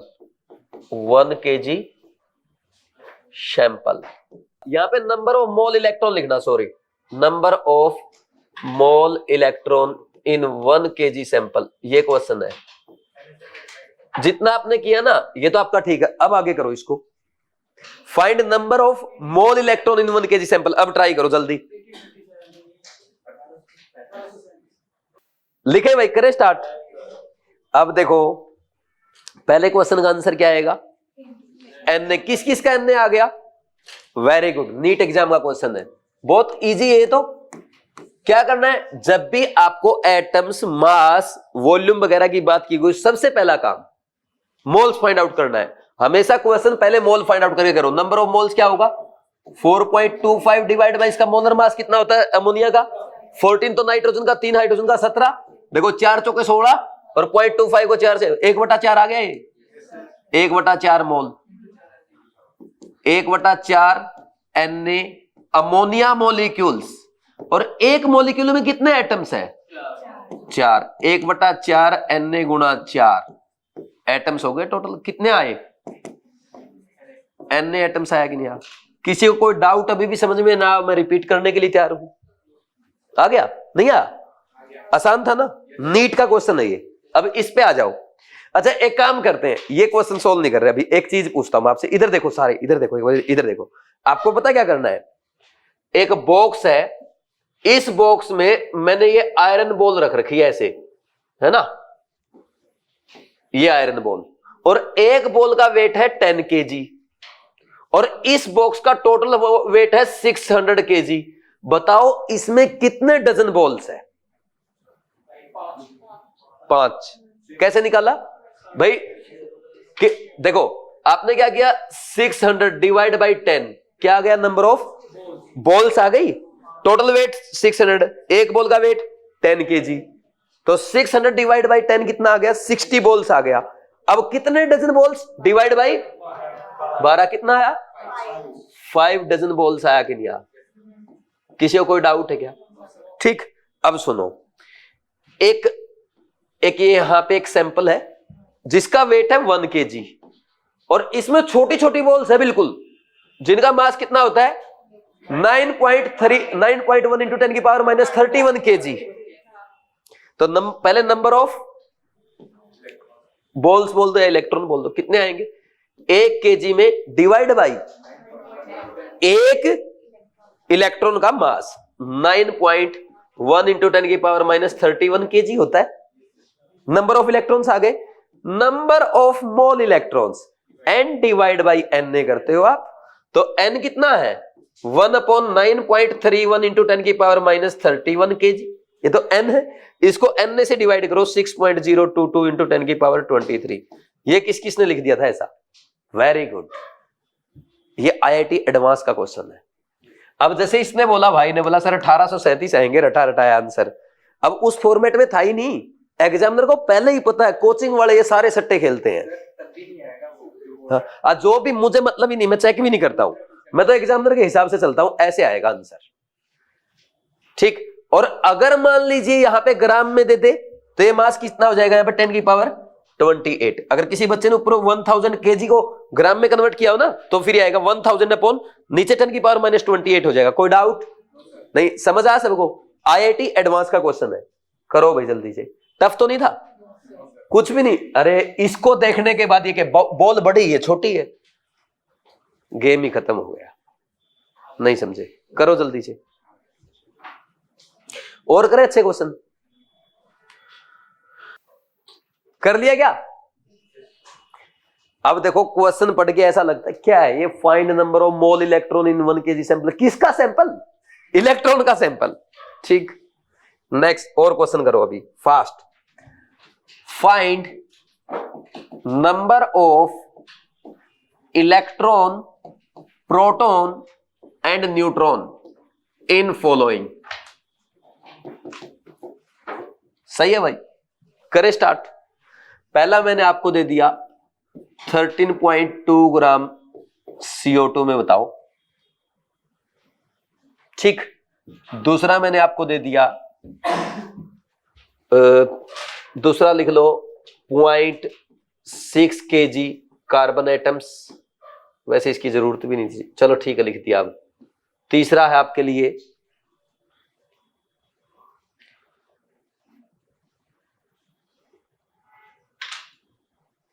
112 litre H2 gas at STP।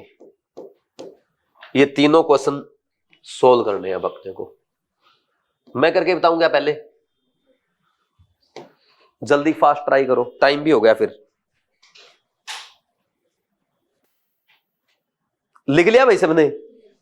करें क्या ट्राई? ये पहले क्वेश्चन, ये दूसरा क्वेश्चन, वो तीसरा क्वेश्चन।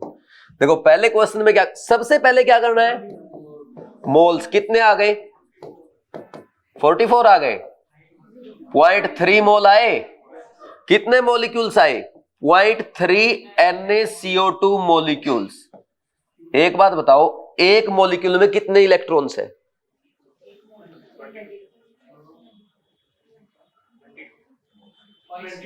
इलेक्ट्रॉन्स कर लोगे भाई? जो CO2 होता है ना, CO2 देखो, एक सेकंड देख लो, CO2 में क्या कार्बन है और ऑक्सीजन है, 6 12, ये ऐसा होता है।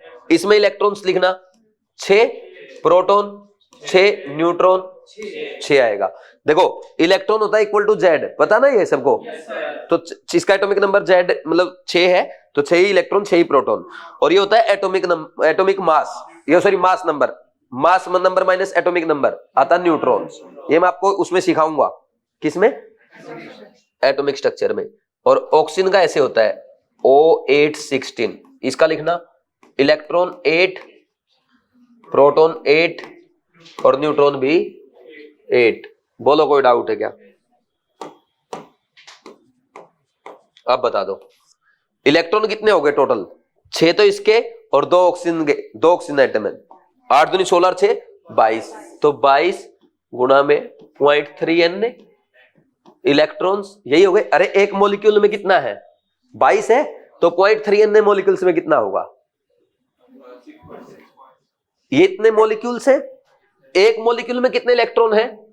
22 इंटू में 0.3 Na मॉलिक्यूल्स है, इतने इलेक्ट्रॉन आए कि नहीं आए?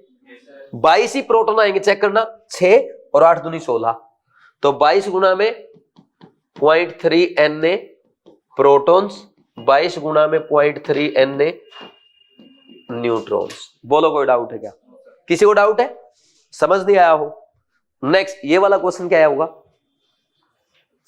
इसमें क्या कार्बन, अरे यार नंबर ऑफ मोल्स 600 बटे 12 कितना आ गया 50 मोल। 600 क्यों किया पता ना, केजी को ग्राम में। नहीं समझ में आ बेटा, ये कहां दिक्कत है, मैं बाद में बता दूंगा, अभी इसको समझो पहले, मैं वो बाद में बता दूंगा अलग से। ठीक, देखो कितने मोल हो गए कार्बन के, 50 मोल आ गए।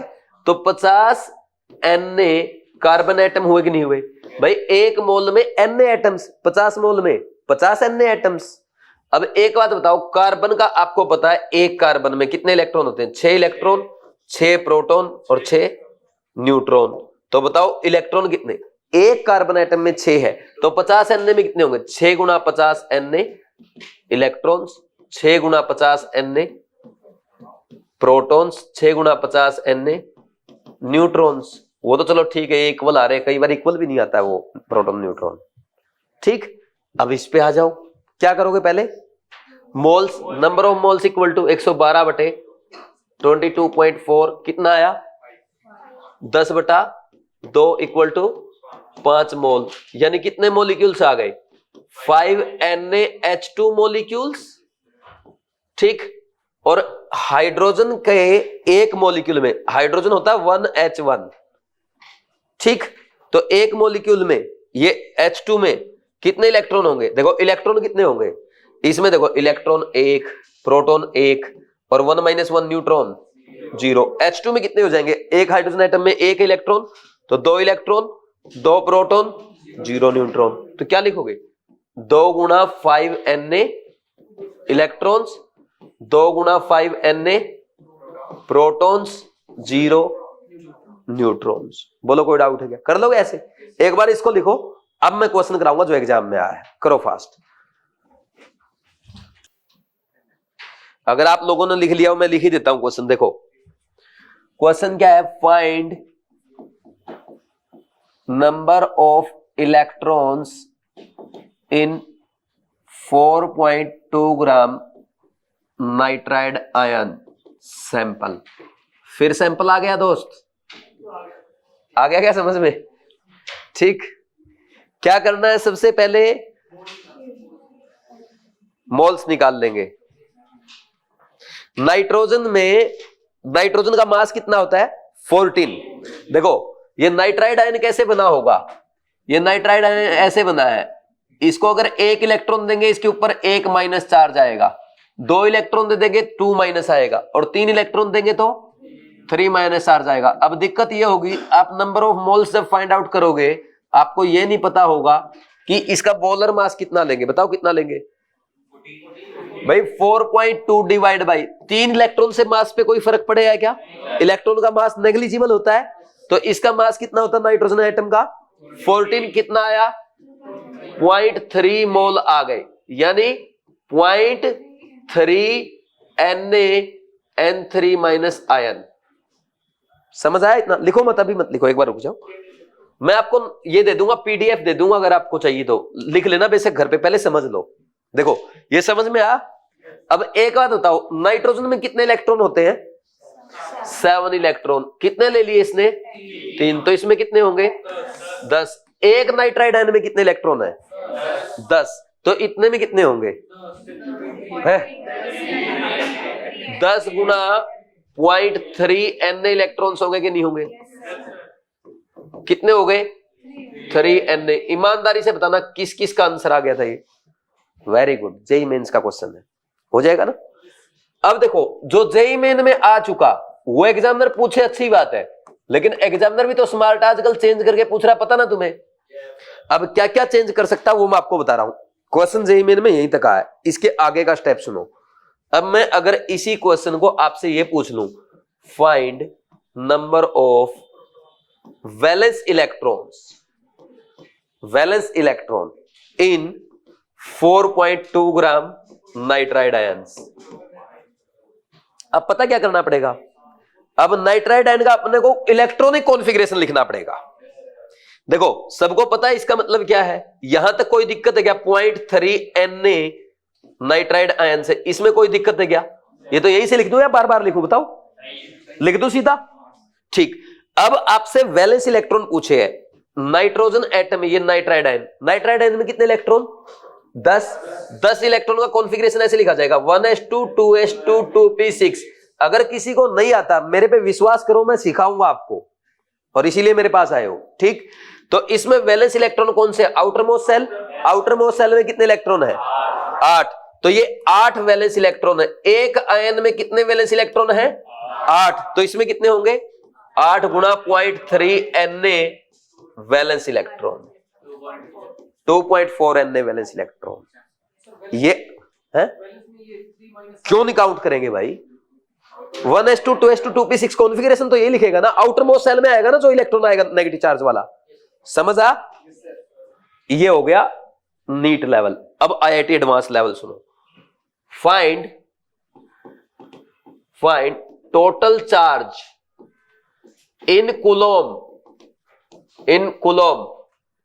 On 4.2 gram nitride ions. Physics आ गई साथ में। ये IIT एडवांस पैटर्न हो गया। नीट जेईई मेन पैटर्न, ये IIT एडवांस पैटर्न, ये मैं एक्स्ट्रा करा रहा हूं आपको, आपकी थिंकिंग डेवलप करने के लिए, ठीक। अब देखो क्या होगा, आपको पता है कितने इलेक्ट्रॉन आए, आप क्या लिखोगे इसमें ना, इसमें कितना चार्ज है? एक सेकंड, टोटल आयंस लिखना, कितने आयंस है? 0.3 Na आयंस है। इसमें किसी को कोई डाउट, दुख दर्द है क्या? नाइट्राइड आयंस है, यहां तक कोई दिक्कत नहीं है।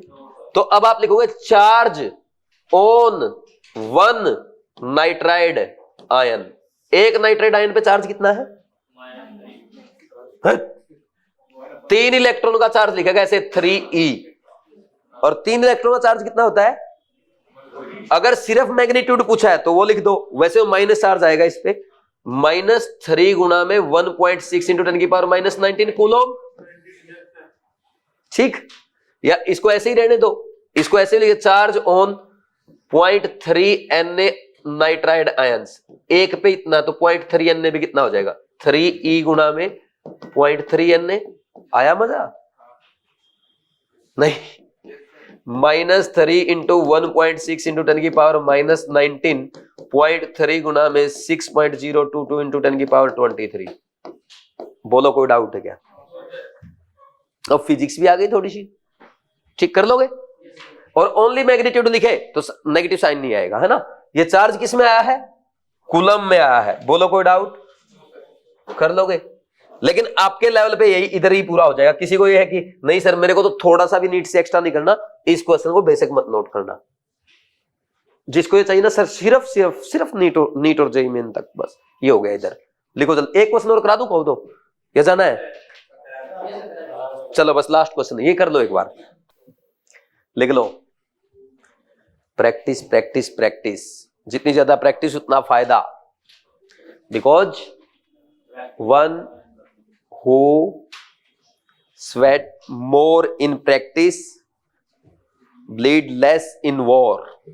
जो प्रैक्टिस के मैदान में पसीना बहाएगा वो युद्ध के मैदान में कम लहूलुहान होगा। जो क्लास में मेहनत करेगा ना तो पेपर में दिक्कतें नहीं होंगी।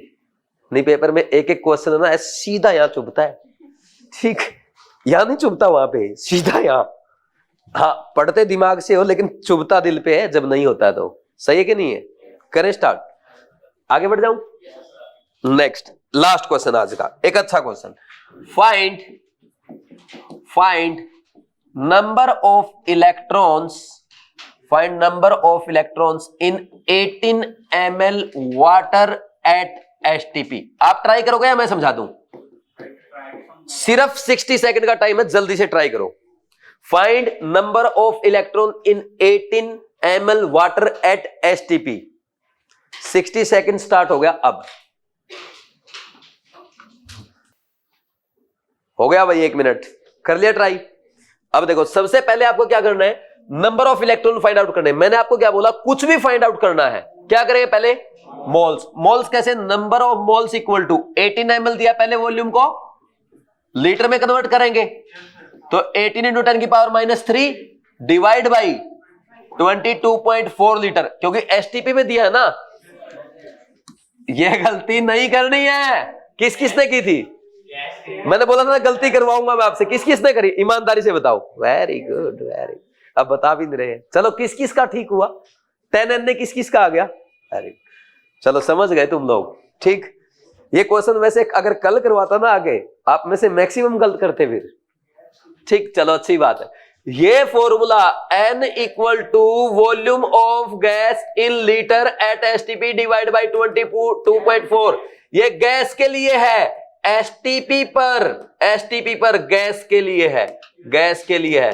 वाटर जल लिक्विड होता है, वाटर जल ये लिक्विड है, समझे कि नहीं समझे? आपको वाटर वेपर्स लिखा क्या, आपको वाटर इन गैस फॉर्म लिखा क्या? नहीं। फिर STP पे, अरे 273 केल्विन पे वाटर वेपर बनते हो तुम्हारे घर पे? 0 डिग्री सेल्सियस पे क्या बनते हैं? अरे लिक्विड ही तो रहता है या आइस। तो फिर तो अब क्या करना है, अब आपको यह फॉर्मूला नहीं लगाना। तो 18 ml वाटर का मतलब पता है क्या है? 18 ग्राम वाटर। क्यों? बिकॉज हम सब जानते हैं वाटर की डेंसिटी क्या होती है, बताओ, 1 ग्राम पर ml। ये तो जिंदगी में हमेशा याद होगी ना। जिसको याद नहीं, एक काम करना, घर जाना, 1 लीटर पानी लेना, उसको तोलना, वो 1 kg आएगा। 1 लीटर पानी का वेट 1 kg आ गया, यानी 1000 ml पानी का वेट 1000 ग्राम आ गया। 1 ग्राम का 1 ml का 1 ग्राम। तो यही तो मैं लिखा, 18 ml वाटर, तो 18 ग्राम वाटर हो गया। अब बता दो नंबर ऑफ मोल्स। अब तो कुछ भी नहीं है, 1 मोल वाटर कितने molecules? Na molecules, Na water molecules. एक वाटर मॉलिक्यूल में कितने इलेक्ट्रॉन? 2 हाइड्रोजन के, 8 ऑक्सीजन के, 10 Na। अब बताओ ईमानदारी से एग्जैक्ट ऐसे ही किसने किया था? ऐसे ही किया था। वेरी गुड, जेईई मेंस का क्वेश्चन है। नीट वाले ने पता नहीं क्यों नहीं पूछा ये आज तक, पूछना चाहिए नहीं आधे। अरे था कुछ क्वेश्चन में। अब क्वेश्चन को उधर से मत देखो, इतना लंबा, यहां से है क्वेश्चन, 3 लाइन का भी नहीं है। ठीक, हाँ, एग्जामिनर यही रिजेक्ट कर देता ना। एग्जामिनर ने आधी दुनिया यही रिजेक्ट कर दी STP पे, समझे? मतलब STP रट के आए हैं 22.4 से डिवाइड करना। हाँ, अच्छा ml में दिया, पक्का एग्जामिनर बच्चों से ये गलती करा रहा है। 18 ml, 18 को लीटर में कन्वर्ट करो पहले। ठीक हो गया भाई, आज का लेक्चर यही था। चलो आज आपने एक्स्ट्रा ही पढ़ा। एक बार मेरे को NCERT बुक दे दो जल्दी से। NCERT बुक में आप स्टार्टिंग से पढ़ना स्टार्ट करेंगे। ये नई NCERT जिसके पास है, जिसमें डेवलपमेंट ऑफ केमिस्ट्री, जिसमें हिस्ट्री दी गई है, जो UPSC में भी काम नहीं आती है, वो नहीं पढ़ना है आपको। शुरू में इंट्रोडक्शन पढ़ने के बाद इंपॉर्टेंस ऑफ केमिस्ट्री से स्टार्ट करना है। Nature of matter, state of matter, classification of matter, ये पूरा मैंने आपको पढ़ा दिया है। तो आप एक काम करना, ये तुम्हारा थोड़ा फिजिक्स वाला पार्ट दे रखा ना, यूनिट डायमेंशन वाला, ये इंटरनेशनल, ये SI वगैरह ये दे रखा है, इससे पहले का पढ़ लो। ठीक, बस ये कर लो, बाकी कल देखेंगे फिर। एक सेकंड, वो कैलकुलेशन ऑफ मोल भी पढ़ सकते हो आप, क्योंकि मैंने आज बता तो दिया आपको। सेक्शन 1.8 भी पढ़ सकते हो, mole concept and molar masses, section 1.8 भी पढ़ सकते हो। ठीक है भाई, थैंक यू।